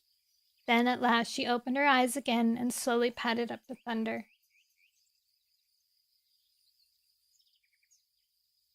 "Thank you," she whispered. "I won't trouble you any more." She slipped past him and headed towards the forest. Thunder stood with his back to her. A massive urge to turn and call her back crashed over him like a storm, but he held to fight with all his strength, not to yield to it. When he finally couldn't fight anymore, he spun around to see that Starflower had disappeared over the swell of the moor. Meanwhile, River Ripple was rounding up his cats while Windrunner joined Gorsefur. Cloudspots helped Clear Sky to his paws and let him lean on his shoulder. "I'll come with you back to the forest," Cloudspots meowed. "No, don't argue. I don't want you collapsing there halfway." "I'll come too," Shattered Ice offered, "just in case there's trouble." "And me!" Sparrowfur bounced up enthusiastically. As they set out, Clear Sky paused and looked back, his gaze traveling over the cats who had fought for him. "Thank you," he mewed. "Thank you, every cat. I'll never forget this." Watching them go, Thunder realized that River Ripple had sidled up to him and was angling his ears towards the place where Starflower had disappeared. His eyes were alight with a mixture of sympathy and amusement. "Don't worry," he murmured. "There will be others." Thunder felt his heart pounding hard in his chest. "Right," he meowed with a casual flick of his ears. But when River Ripple padded away, Thunder couldn't tear his gaze away from the spot where he had last seen Starflower. "I'm not so sure there will be others." "You have Lightning Tails right there. He's right there." Chapter 27. Clear Sky forged ahead, ignoring the pain of his wounds and the ache of exhaustion in his chest. His eagerness to return to the forest was growing with every paw step. Though he had only been away for a few days, it felt like a lifetime. He drank in the familiar forest scent and feasted his eyes on every tree and bush as he drew closer. "I haven't lived here very long," he thought, his spirits lifting, "but the forest has truly become my home." "Hey!" Cloudspots, who was falling behind, called out to him. "Take it a bit slower. You're still hurt, and the forest isn't going anywhere." But Clear Sky yearned to feel leaf mold beneath his paws again, and to listen to the creak and rustle of branches above his head, and he was desperate to return to his camp, to find out what One Eye had done to his cats. Shattered Ice quickened his pace to lope alongside him, with Sparrowfur scampering behind. "So what now, Clear Sky?" he asked. "Don't you think you'll find life uneventful without One Eye?" Clear Sky glared at him. "Don't be such a mouse brain." "I can just imagine you curled up in your nest," Shattered Ice went on, a teasing look in his eyes, "bored with hunting and training, and wishing you had One Eye back to liven things up a bit." Clear Sky halted, feeling his shoulder fur begin to rise. "Are you trying to be annoying?" he demanded. "Do you think I went through all this, nearly got my pelt ripped off, put you and your den mates in danger, just so that I could wish for that mangy excuse for a cat to come back again?" Unbothered by his sharp tone, Shattered Ice let out a roar of laughter. "Sorry, Clear Sky, but at least I got you to slow down." Clear Sky heaved a deep sigh, unable to hide his amusement. "Thank you, Shattered Ice." The words welled up from deep within his heart. "Thank you for helping me get to my territory back. I know I haven't always been..." His voice trailed off as he failed to find the right words. You enjoy Clear Sky Gets Some POV. While I never truly like him, I appreciate him as a character. Yeah, it's nice to see more points of views, just in general.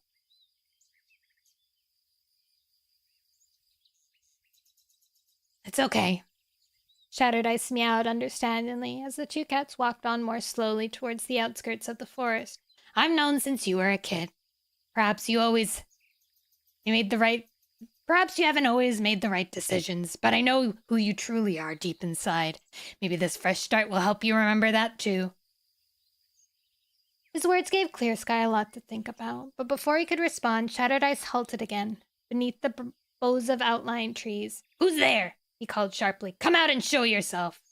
Acornfur poked her head out cautiously from behind a tree, relief flooding into her gaze as she saw who was approaching. "It's you!" she exclaimed, bounding out into the open. "You've come to save us!" She ran up to Shattered Ice and touched noses with him, then with Cloudspots. Clear Sky felt a prickle of annoyance in his pads that she had greeted the moorland cats and ignored him. What am I? What am I, invisible or something? Yes, he meowed. One eye is dead, and I've come to take back the leadership of the forest cats. Acorn Fur turned to him at last. You better come quickly, then, she responded. She whirled around and took off into the forest at a fast trot, not waiting to see whether the other cats were following her. Apprehension trickled down Clear Sky's spine like melting snow, and he exchanged a worried glance with Shattered Ice before heading after Acorn Fur. The young she-cat was making for the clearing where Clear Sky had made camp, but before she reached it, she veered off into the trees. A low moaning came from up ahead, making every hair on Clear Sky's pelt raise with horror. Skirting a bramble thicket and Acorn for his paw steps, Clear Sky emerged into a small clearing. In front of him, he saw Petal and the two kits, Birch and Alder, lying in a makeshift nest at the foot of an elder bush. All three of them had bloated bellies and sores on their skins, and the foam around their jaws that were the signs of the sickness. The moans were coming from Petal as she made pitiful efforts to lick her and comfort the kits. What are they doing here? Clear Sky asked, stunned. One Eye made them come. Acorn Fur mewed, her voice shaking with a mixture of pity and outrage. He wouldn't let us help them. He posted a guard and said we should leave them here to die because they weren't going to do us any good. She almost broke down, beginning to tremble, then forced herself to continue. I couldn't get here until today, when One Eye and his rogues left for the battle. Quickwater and I brought them food and water, but I'm afraid it's too late. Maybe not. Cloudspot shouldered his way past Clear Sky and rushed over to the sick cats. Tall Shadow and Greywing have gone to fetch the blazing star from the other side of the Thunder Path.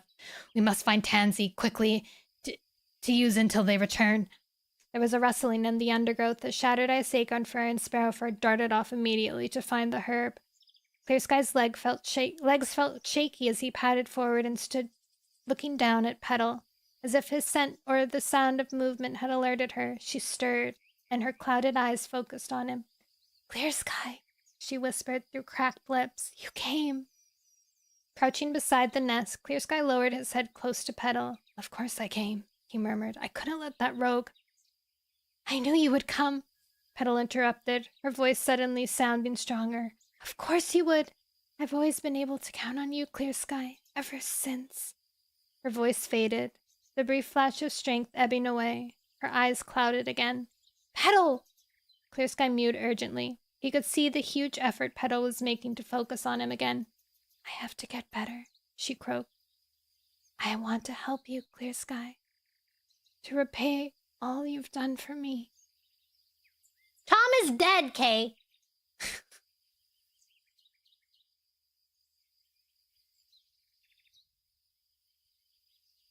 As she spoke the last words, her eyes seemed to fix on something in the distance. Her body gave a massive shudder and went limp. Petal! Clear Sky called out, sickness rising in his belly. There was no response. Cloudspots padded up with Acorn Fur just behind him, a bunch of tansy in her jaws, gave Petal a brief sniff and shook his head. Sorry, Clear Sky, she's gone.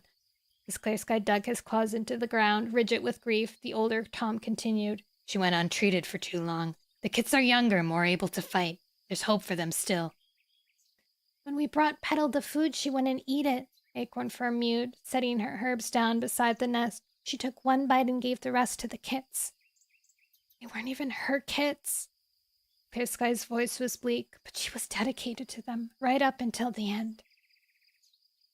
He was still struggling to accept that he had lost Petal, the cat who had given him unfailing support from the first time they had met. I didn't deserve her. I was actually thinking that they would end up together in the end, Petal and Clear Sky. It just seemed like a natural progression of things. We should bury her quickly. We should bury her quickly. Cloudspots meowed. They covered Petal's bodies with leaves so that the sickness would not spread. Then, with the help of Shattered Ice, who had also returned with Tansy, Acorn Fur gently lifted Petal's body out of the nest, trying not to disturb the kits. Finally, they began to dig a grave at the side of the clearing. Meanwhile, Cloudspot chewed up some of the tansy and began trickling the juices into the kits' mouths. They were barely conscious, but their tongues lapped up eagerly at the moisture as if they were tormented by thirst. Clear Sky dipped his head until he could nuzzle the kits affectionately, not caring about the risk of infection. "Hello, my little ones," he murmured. "You'll feel better soon, I promise." Birch looked up at him. "Where's Petal?" he asked. Clear Sky's heart lurched. "She's gone back to camp," he lied, fixing Cloudspot's gaze that forbade the other child to contradict him. "They're too weak to bear the truth now. I'll tell them when they're stronger." He wondered what had happened to the expedition led by Greywing and Tall Shadow. "They can't get back with that plant soon enough." Birch sighed and snuggled down into the nest again, pressing himself close to his sister. "Should we move them back to camp?" Clear Sky asked. Cloudspot shook his head. "They're better than Petal, but they're still not doing well. They need the blazing star. Besides, it's best to keep the kits away from the cats who are still healthy." Clear Sky nodded. "When we've buried Petal, Shattered Ice can go find Greywing and ask him to let us have some of the flowers." Leaving Cloudspots with the kits, Clear Sky limped across the clearing to where Shattered Ice and Acorn Fur were digging the grave. His injuries made it hard for him to help, but in any case they had almost finished, and he contented himself with tidying up the scattered earth and removing the bigger stones. "That'll do," Shattered Ice meowed after a few moments, standing back with a nod of satisfaction. Clear Sky gently nudged Petal's leaf-wrapped body into the hole and raised his head to the sky. His eyes closed as the other two cats covered her with earth. "Please take care of Petal. Determined and loyal till the last." He prayed silently to the spirit cats. "Let her join your ranks and give us guidance. I will miss her." Opening his eyes again, he wondered if the spirit cats had heard him. Oddly, the prayer had made him feel better. Shattered Ice and Acorn Fur stood silently beside the grave for a few heartbeats, until Acorn Fur gave her pelt a shake. "Clear Sky, we ought to go back to camp," she mewed. Clear Sky nodded. "Right. Shattered Ice," he added, "will you go to the hollow? And when Greywing comes back with the blazing star, tell him that we need some here." "I'm on my way," Shattered Ice replied briskly, flopping towards the edge of the clearing. "I'll stay with the kits until the herbs come," Cloudspots offered. "I need to make sure it'll help them." "Thank you." Clear Sky dipped his head. "Will you be okay on your own here?" "I think One Eye's rogues are long gone," Cloudspots responded. "But on your way to camp, will you keep an eye out for Sparrowfur? She went to collect tansy and she hasn't come back." Uneasiness tingled through Clear Sky from ears to tail tip. Sparrowfur was one of the bravest cats he had ever known, but she was still only a half-grown kid. And we don't know they aren't still rogues lurking about. "I'll do that," he promised Cloudspots. "And if she hasn't turned up when I've spoken to my cats, I'll send a patrol out to look for her." Turning back to Acorn Fur, he flicked his tail in the direction of the camp. "Lead the way."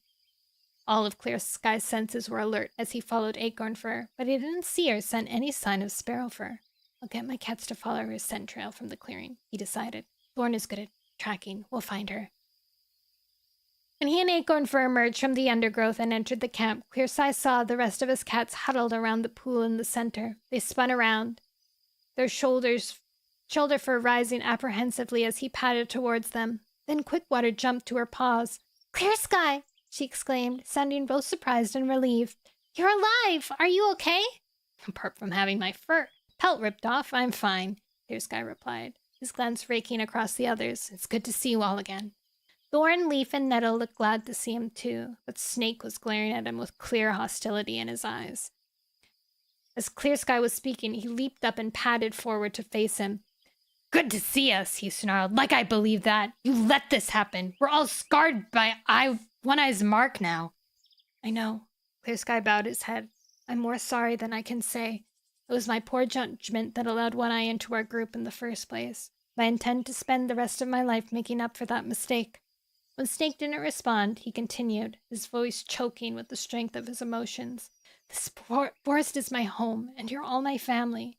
I would do anything for you, and I risked my life to get rid of One Eye and come back to you. Can't you see that?" He appealed to Snake. Snake stared at him for a moment. Then, without warning, he leaped at Clear Sky, striking at his face with claws extended. Shaky from his injuries and the stress of Petal's death and burial, Clear Sky was knocked to the ground, letting out a yowl. Summoning all the strength he could, he battered at Snake with his hind paws and managed to throw him off. The The two cats crouched on the ground, facing each other. This guy could see the burning hatred in Snake's eyes. He tried to stare him down, but he could see that Snake intended to attack again. What am I gonna do? Clear Sky flattened his ears. His chest was heaving from their brief tussle, and he knew that in his injured state he couldn't win a fight. What will the other cats do when they see their leader beaten? But before either of them could make a move, a wild screech sounded from the undergrowth at the edge of the clearing. A blur of tortoiseshell fur shot into the open and barreled into Snake. Sparrow fur! Clear Sky stared in astonishment as the little she-cat tackled the Tom, who was twice her size, her paws flailing wildly. Snake could have flattened her with a couple of blows, but for a heartbeat he was too confused to defend himself. In that moment, Nettle threw himself into the battle, raking his claws across Snake's ears. Come on, he yowled at the other cats. We can't let some kid fight for our leader. Yes! From the other side, Quickwater hurled herself at Snake. Come on! At her words, Acornford, Thorn, and Leaf leaped up into the fray. Snake went down underneath a mound of spitting, clawing cats. Stop! Clear Sky exclaimed, stepping forward to haul Acornford off. That's enough. I don't want him dead. He had to grab Leaf, too, and shove him away. Finally, his orders sank in, and the enraged cats backed off. They stood in a circle around Snake, who struggled to his paws, spitting out dirt and debris. Blood was trickling from a scratch on his forehead, and he had lost several clumps of fur. Clear Sky paced forward to face him. You can't accept me as leader, he meowed, or leave the forest. Then I'll leave, Snake snapped. With a grim nod, Clear Sky motioned for the others to move back, to leave Snake an open passage out of the clearing. Snake turned and stalked off into the undergrowth. As the sound of his departure died away, the rest of the cats encircled Clear Sky, each touching noses with him in turn. Gratitude shone in their eyes. It's good to have you back, Acornfur murmured. Thank you. Clear Sky blinked happily at his cats and gave Sparrowfur a swift lick around the ears. You are without a doubt the most flea-brained kit I have ever come across, he meowed, and the bravest. Thank you, too. Before Sparrowfur could reply, Clear Sky heard the sound of a cat pushing its way through the break-in towards the clearing. He whirled around, half expecting to see Snake returning for another attack. Instead, it was Tall Shadow who emerged into the open. Relief flooded through Clear Sky as he saw the bundle of yellow flowers and spiky leaves that she carried in her mouth. You brought the blazing star, he exclaimed. Where's Greywing? Back in the hollow, Tall Shadow replied, dropping the herb at Clear Sky's paws. Shattered Ice said you needed this. Clear Sky nodded. Petal died of the sickness, he told her, and the kits are very ill. Cloudspots is with them. Where? Tall Shadow asked, glancing around the camp. I must see him. I'll show you. Clear Sky picked up the stems of the blazing star and limped off in the direction of the small clearing where the kits were lying. You'll need to go faster than that, Tall Shadow meowed. Sorry, but I'm doing the best I can. Clear Sky mumbled around his mouth full of herbs. The kits are that way, he added, pointing with his tail. A few extra seconds won't make a difference, will they? We just left the hollow, Tall Shadow replied, and Holly is responding well to the blazing star. But that's not all. Her kits are coming early. Dang, instant healing!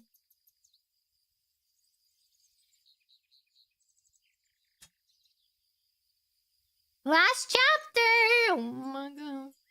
Have I watched Legion? No. I'm not sure what that is. Is that like a superhero thing? It sounds like Superman type stuff. The sun was going down, casting long shadows across the hollow. A raw, damp breeze ruffled the tough moorland grass and stirred the branches of the gorse bushes. Thunder yawned and arched his back in a long stretch, trying to ease the aches in his muscle. The demands of the day had exhausted him, and it's not over yet.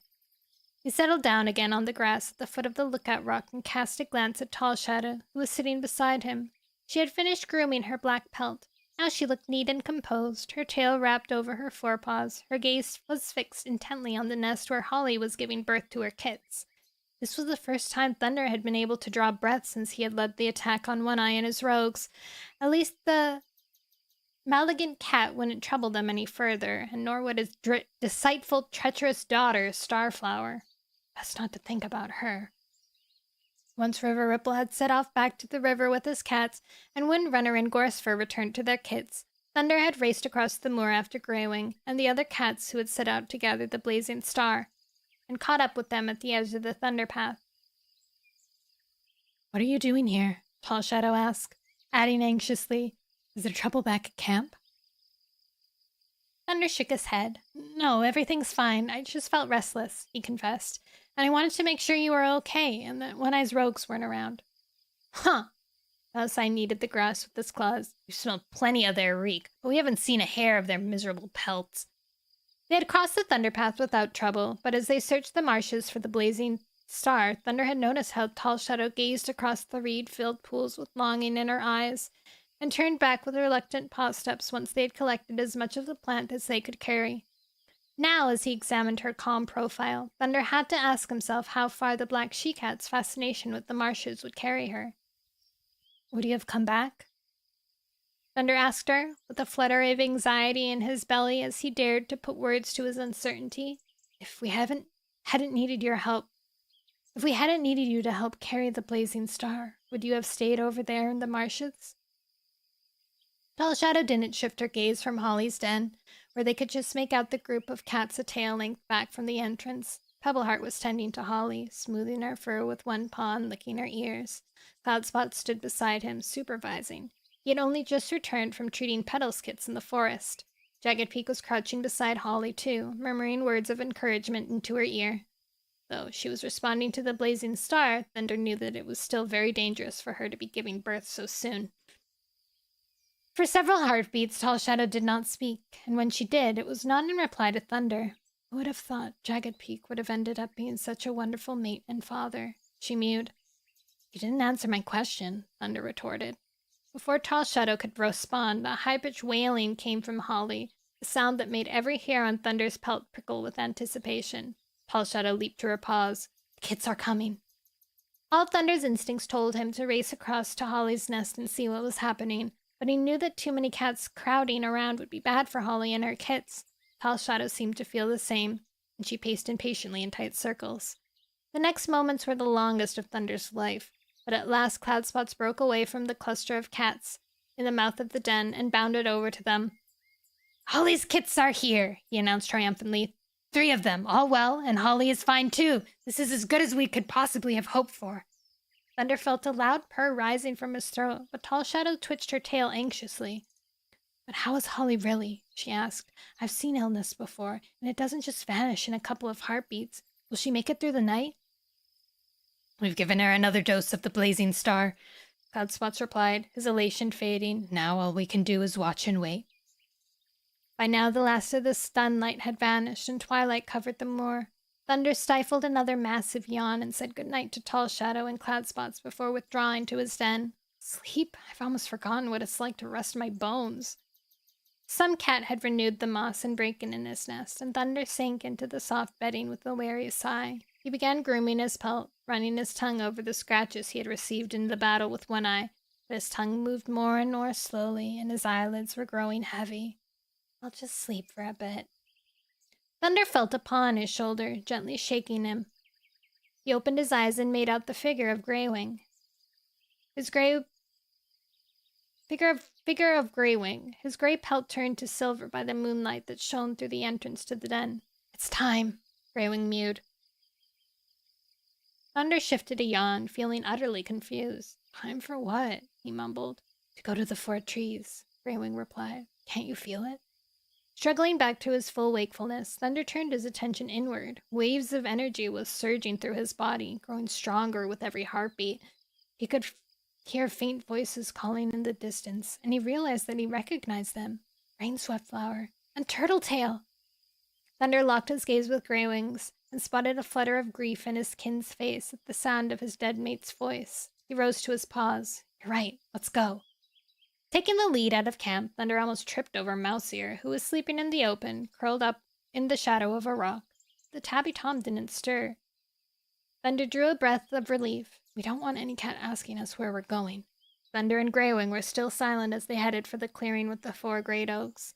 The air was mild, not at all like the night on the edge of Leafbear. Thunder could hardly feel the long grasses brushing against his pelt, and the speed of his own movement surprised him. It was almost as though they were floating, not walking at all. When they arrived in the clearing, Thunder saw that more cats were already assembled there. sitting in a ragged half circle in the front of the rocks. Tall Shadow, River Ripple, Windrunner, and Clear Sky. They acknowledged the newcomers by dipping their heads, but no cat spoke. Thunder looked around for Turtletail and Rainswept Flower and spotted them on top of the rock. Their pelts glimmering in the with starlight and frosted sparkles shone in their eyes. They too dipped their heads in greeting. You heard us call to you, Rainswept Flower meowed. You came. At the sight of the two beautiful she-cats, Thunder felt himself choking with emotion, his throat so tight he could scarcely breathe. Why were they taken from us? Why did we have to be parted in the first place? Because now we can see everything you see and more, Turtletail responded as if she was reading his thoughts. Because we can help you. Are we really parted when we can send you messages in your dreams? Thunder's eyes stretched wide in shock. This is a dream. Now I understand. That's why I never disturbed Mouseier, and why we seem to float over here, and why I don't feel the night cold. Glancing at Greywing, he saw the older cat shared his astonishment. We're sharing the same dream, he whispered. His breath sounded easy, without the problems that had plagued him ever since the forest fire. And so are we, River Ripple added. His eyes were full of wonder, so different from his usual amused detachment. All the leaders. Don't get too excited, Turtletail warned them. Now think. Can you remember what we told you the last time we spoke with you? Thunder nodded. You said we had to unite or die, and you were right. We united against One Eye and defeated him, and we shared the blazing star to fight off the sickness. He paused, and when neither of the spirit cats spoke, he continued. What now? For the first time, he realized he didn't know what the future held. Why did you summon us in our sleep? Rainswept Flower's blue eyes shone with star fire as she gazed down at him. What else did we tell you? She asked. Almost overwhelmed by the strangeness of what was happening to him, Thunder struggled to remember. It was Greywing who spoke up, that to survive we must grow and spread like the blazing star. Rainswept Flower gave him a nod of approval. That's right. You cannot forget those words. They will help you in the coming seasons. Thunder exchanged a bewildered glance at Greywing, then shrugged. Why can't these star cats ever tell us something we can understand? Can you give us any more of a clue as to what that means? Tall Shadow asked. Yes. Yes, Windrunner flicked her tail, sounding irritated. Why bring us here and then speak to us in riddles? Turtletail held up her paw, the pads facing the living cats, and extended her claws. The blazing star has 5 petals, just as cats' paws have 5 claws. It's like she's teaching kids, Thunder thought, frustrated. Yes, but so what? Grow and spread. Grow and spread. Turtletail and Rainswept Flower spoke in a chorus, repeating the same phrase over and over. As Thunder gazed up at them, still bewildered, the starry forms of the spirit cats began to fade. Their voices grew fainter, too, as if they were calling out from an immense distance. No! Thunder yowled. Don't leave us! Stay and explain! It was too late. Turtletail and Rainswept Flower seemed to dissolve until they were no more than wisps of mist above the rocks. Then they were gone. Thunder threw back his head and let out another long caterwaul to the stars that blazed down from an empty sky. And before his eyes, the stars seemed to shift, blotted out as darkness swirled in front of his eyes. He lashed out with one paw and felt the soft touch of moss against his pads. His eyes flew open and he realized that he was back in his own den. Thunder's heart was racing, and shivers ran through him as if he had just struggled out of icy water. He lay still in his nest for several heartbeats, going over in his mind what the spirit cats had said. After a few moments, the moonlight that washed into his den was suddenly cut off as another cat slipped through the entrance. Greywing's scent wreathed around him. Well done, Greywing muttered. Well done, Greywing muttered, sounding unusually irritable. You called the dream to a halt. They were leaving anyways, Thunder retorted, sitting up and shaking scrapes of moss from his pelt. Greywing padded further into the den, letting the light flow back, and sat down beside Thunder. We have to work out what that message means, he meowed. Thunder rolled his eyes. Good luck with that. He was still frustrated by the spirit cat's riddling talk, and by the way they had vanished instead of explaining themselves. I have an idea, Greywing continued, sounding more like his calm self, but we need to discuss it with the others. Thankful to have something he could do, Thunder leaped to his paws. Do you want me to fetch Clear Sky, River Ripple, and Windrunner? Wait. Ring stretched out a paw to stop Thunder from leaving the den. Let's talk to Tall Shadow, just to see whether she had the dream too. Thunder nodded. Good plan. Greywing rose to his paws and padded out of the den. Then Thunder followed him into the open. When Thunder followed him into the open, he saw the moon had already set. The stars were fading and pink streaks stretched across the sky where the sun would rise. The air was damp and misty, with dew clinging to every rock and blade of grass. The rest of the cats were beginning to stir. Tiny squeaks came from the den where Holly and Jagged Peak were caring for their kits, and as Thunder watched, Pebbleheart emerged from his own den and slipped in to join them. The sound of their cheerful greetings told Thunder that Holly was doing well. Shattered Ice slid out of the tunnel where he slept and sat down to scratch one ear vigorously with his hind paw, while Dapplepelt sat at the mouth of her den, giving herself a thorough grooming. His glance sweeping across the camp, Thunder spotted the small, dark shape of Tall Shadow sitting at the foot of the lookout rock, and as soon as she saw Greywing and Thunder, she leaped up and bounded across the hollow towards them. Did you have a dream? She demanded when she reached them.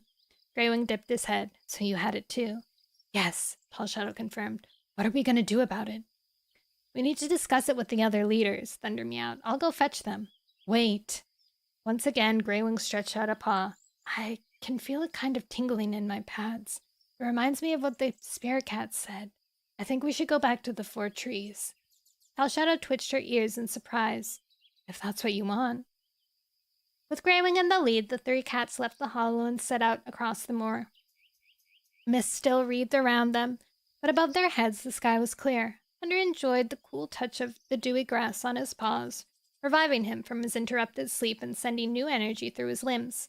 By the time they crossed into the forest, the sun was peering over the horizon.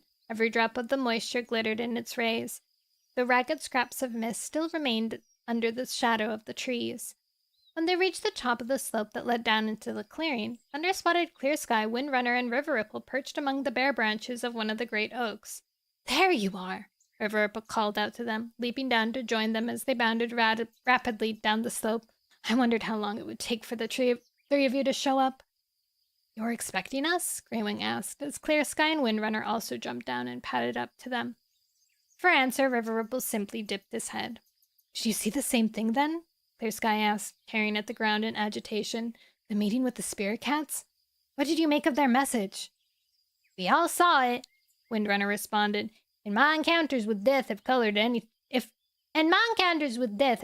everything for me. Unite or die, they told us. All I can take from that is that we have to face more death and grief. But I think their message tonight was more hopeful than that, River Ripple told her quietly, brushing his plumpy tail sympathetically against Windrunner's shoulder. Besides, shouldn't we all feel grateful? How lucky we are to be. He paused, struggling to find the right words. The chosen ones? Thunder asked. River Ripple tilted his head and looked both surprised and impressed. Yes, maybe that's what we are. We're lucky that the spirit cats want to speak with all of us and allow us to meet with them in our dreams.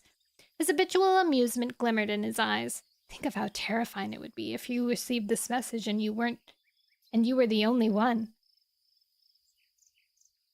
We've been told to grow and spread, but are we still being told to unite or die? Thunder asked, remembering what he had said in the dream. I think we would all have died if we hadn't united against One Eye, so is that part of the message over and done with now?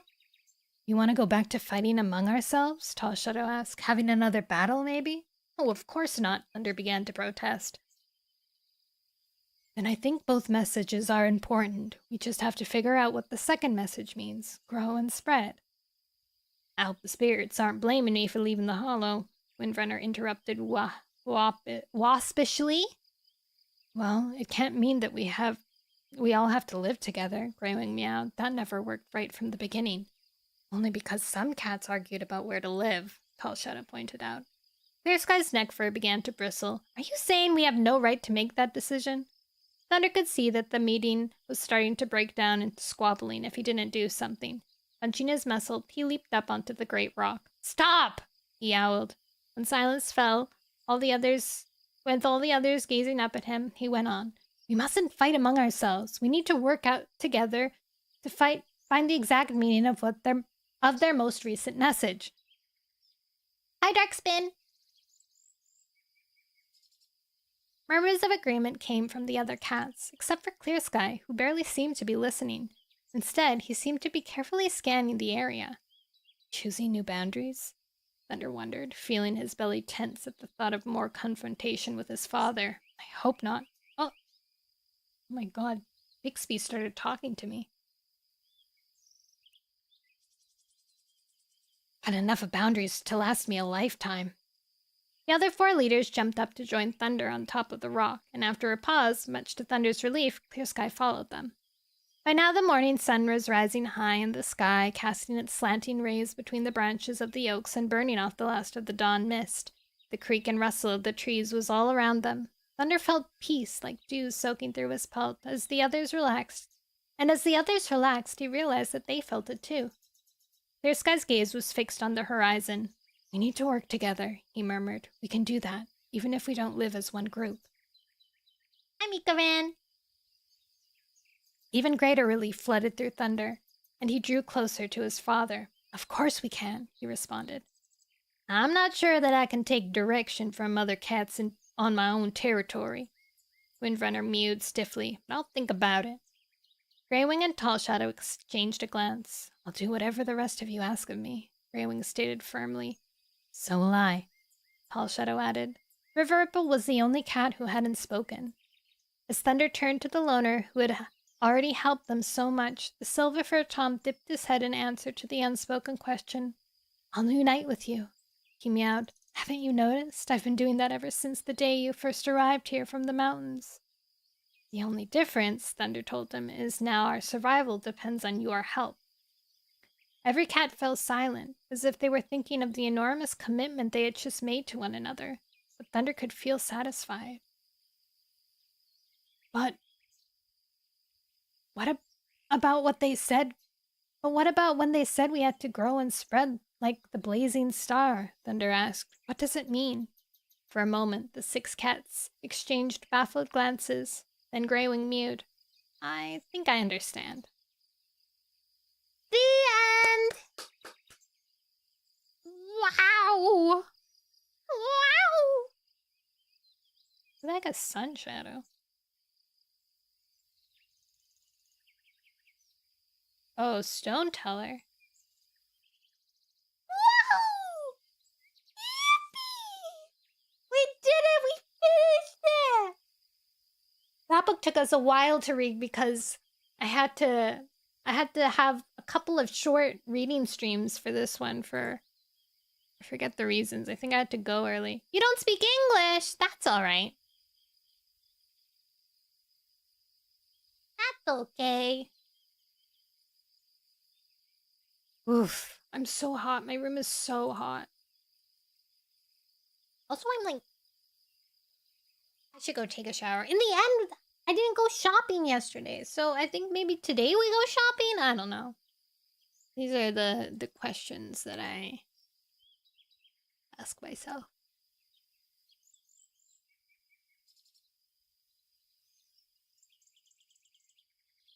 Oof! Okay, so I think maybe next week we won't read Warrior Cats because I don't want to start a new book and then have me away for the next two weeks. So we'll wait until we'll have a Warrior Cat Wednesday break, but also a normal break because I won't be around. And then we'll start the next one, which is what's the next one? Is there like a little bio on this? No,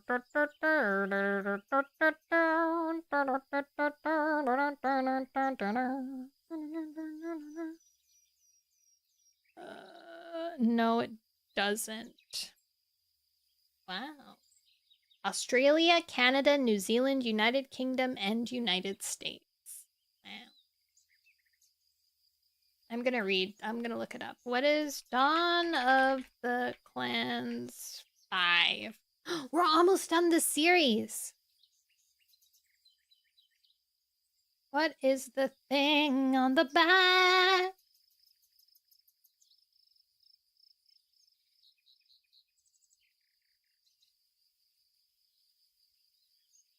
How close are we to catching?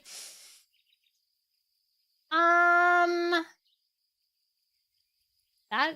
a good question. Warrior at all books. Power 3. I want to know the stories. We're on Dawn of the Clans. I think 3 to 4 more series. There's A Vision of Shadows, which is next. The Broken Code. Starless Clan. And then a new series has just started, I think? Changing Skies? So there's 3 more... There's 3 more series that are done, and then a new series is just started. So there's 4 potentially. We could probably... We might be able to make it to the newest series before the newest series is done being written. Could you imagine? Wow. But then there are like super editions. There are 18 super editions. And 16 novellas.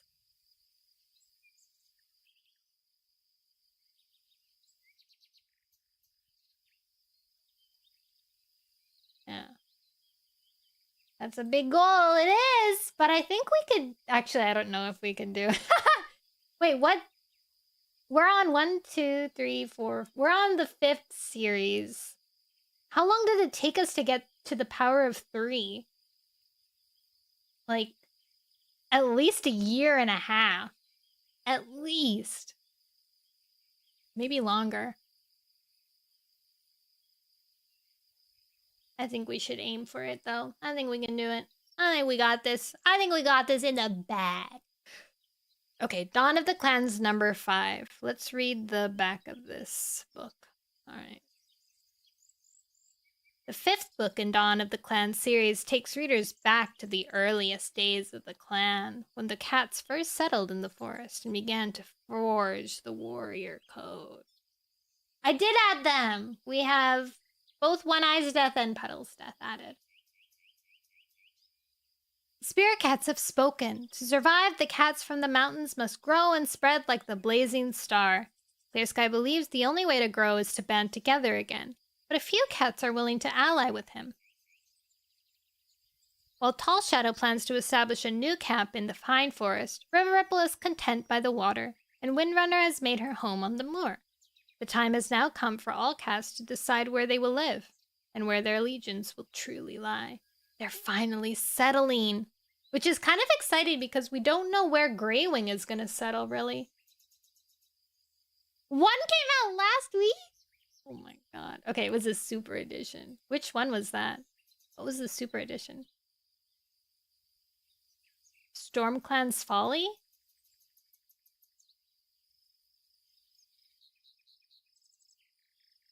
Yeah. Wow. Crazy.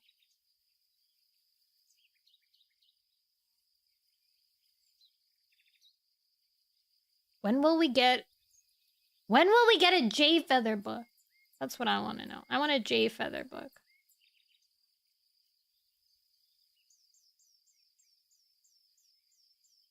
Tigerheart gets a book? Tigerheart gets a book before Jay Feather? Insane. Insanity. Greywing in the last arc of the series makes me feel suspicious. Especially after you read all the super editions. That's even weirder. What kind of context would that make? I don't know, that's odd. Some odd stuff. Okay. I think with that we will end today. So that I can go clean myself of this sweat. Will Tom... I won't be able to...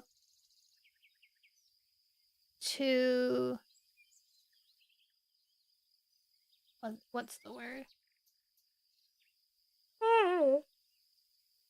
I won't be able to stream until next week again. Actually, I might try to. So like have like a really chill Minecraft stream where I work on my castle.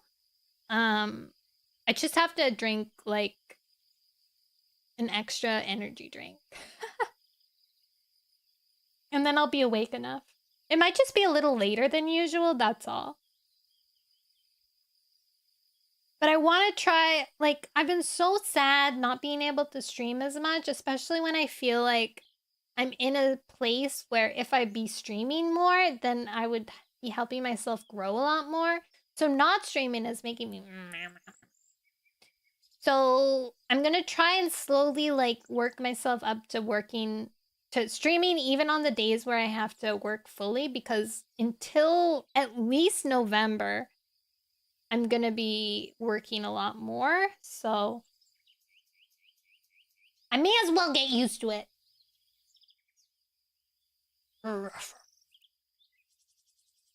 So we'll do some minding craft.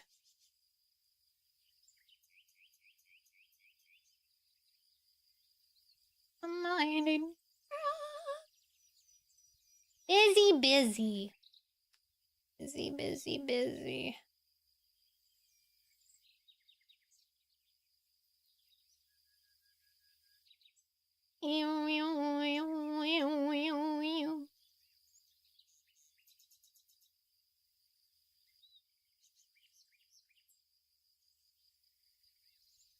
What?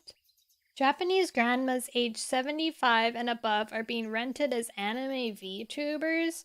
The $20 an hour service offers live chats with them for advice and support.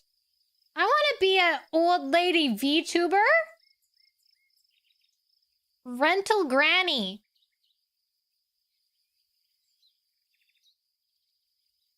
Is there a...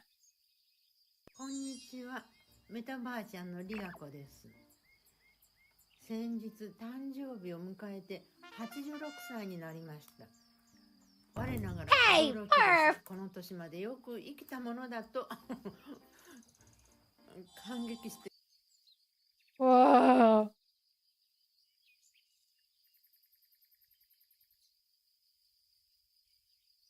I can't believe you. Perf. The cat's clavicle or collarbone does not connect with other bones but is buried in the muscles of the shoulder region.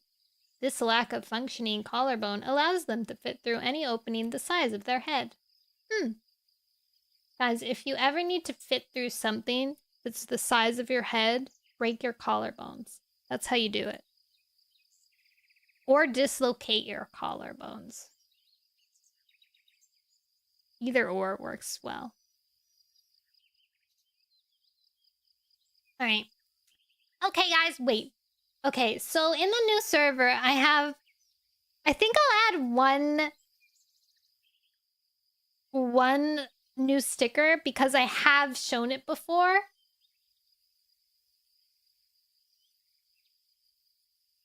I haven't, there's like, I think I have 5? No, I have 7 new emotes that I have not shown, that have been sitting, waiting patiently. I love them. Anyways, but I've shown one. It was the one. So I think I'll add that in the server right after stream. Okay. I'm not gonna raid anyone because I'm lazy. And I don't wanna... One of the, like, tough things about raiding is, like, when you raid but you, like, immediately want to leave.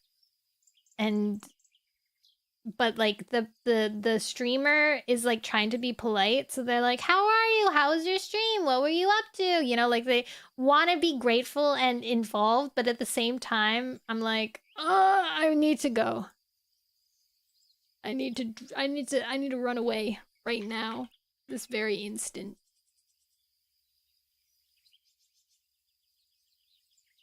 Yeah, people say that, but like after everything, right? Usually, sometimes. Guys,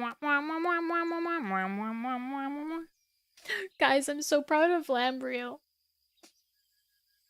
When I found him randomly those months ago, he had like 10 viewers or something, maybe even less. And I was like, I heard his voice and I was like, you're gonna make it, dude. I know it. I can tell. And now he has like he's almost getting the numbers to be a partner. I'm so proud. It's like done. My scope. I should be a talent manager, honestly, like someone who like seeks people out, talent finders, you know? I'm like, I've got the good eyes for that. I had that feeling with Dunn, and look at him now! Oh my goodness. Just like go and then I'll recruit people for my, well, I don't actually have a group, so I'll recruit people for other people. Somebody can hire me to recruit people and I'll know. Commission on that. Exactly. Hire me to find YouTubers that will make it big one day. I promise you. I have proof. Two people now.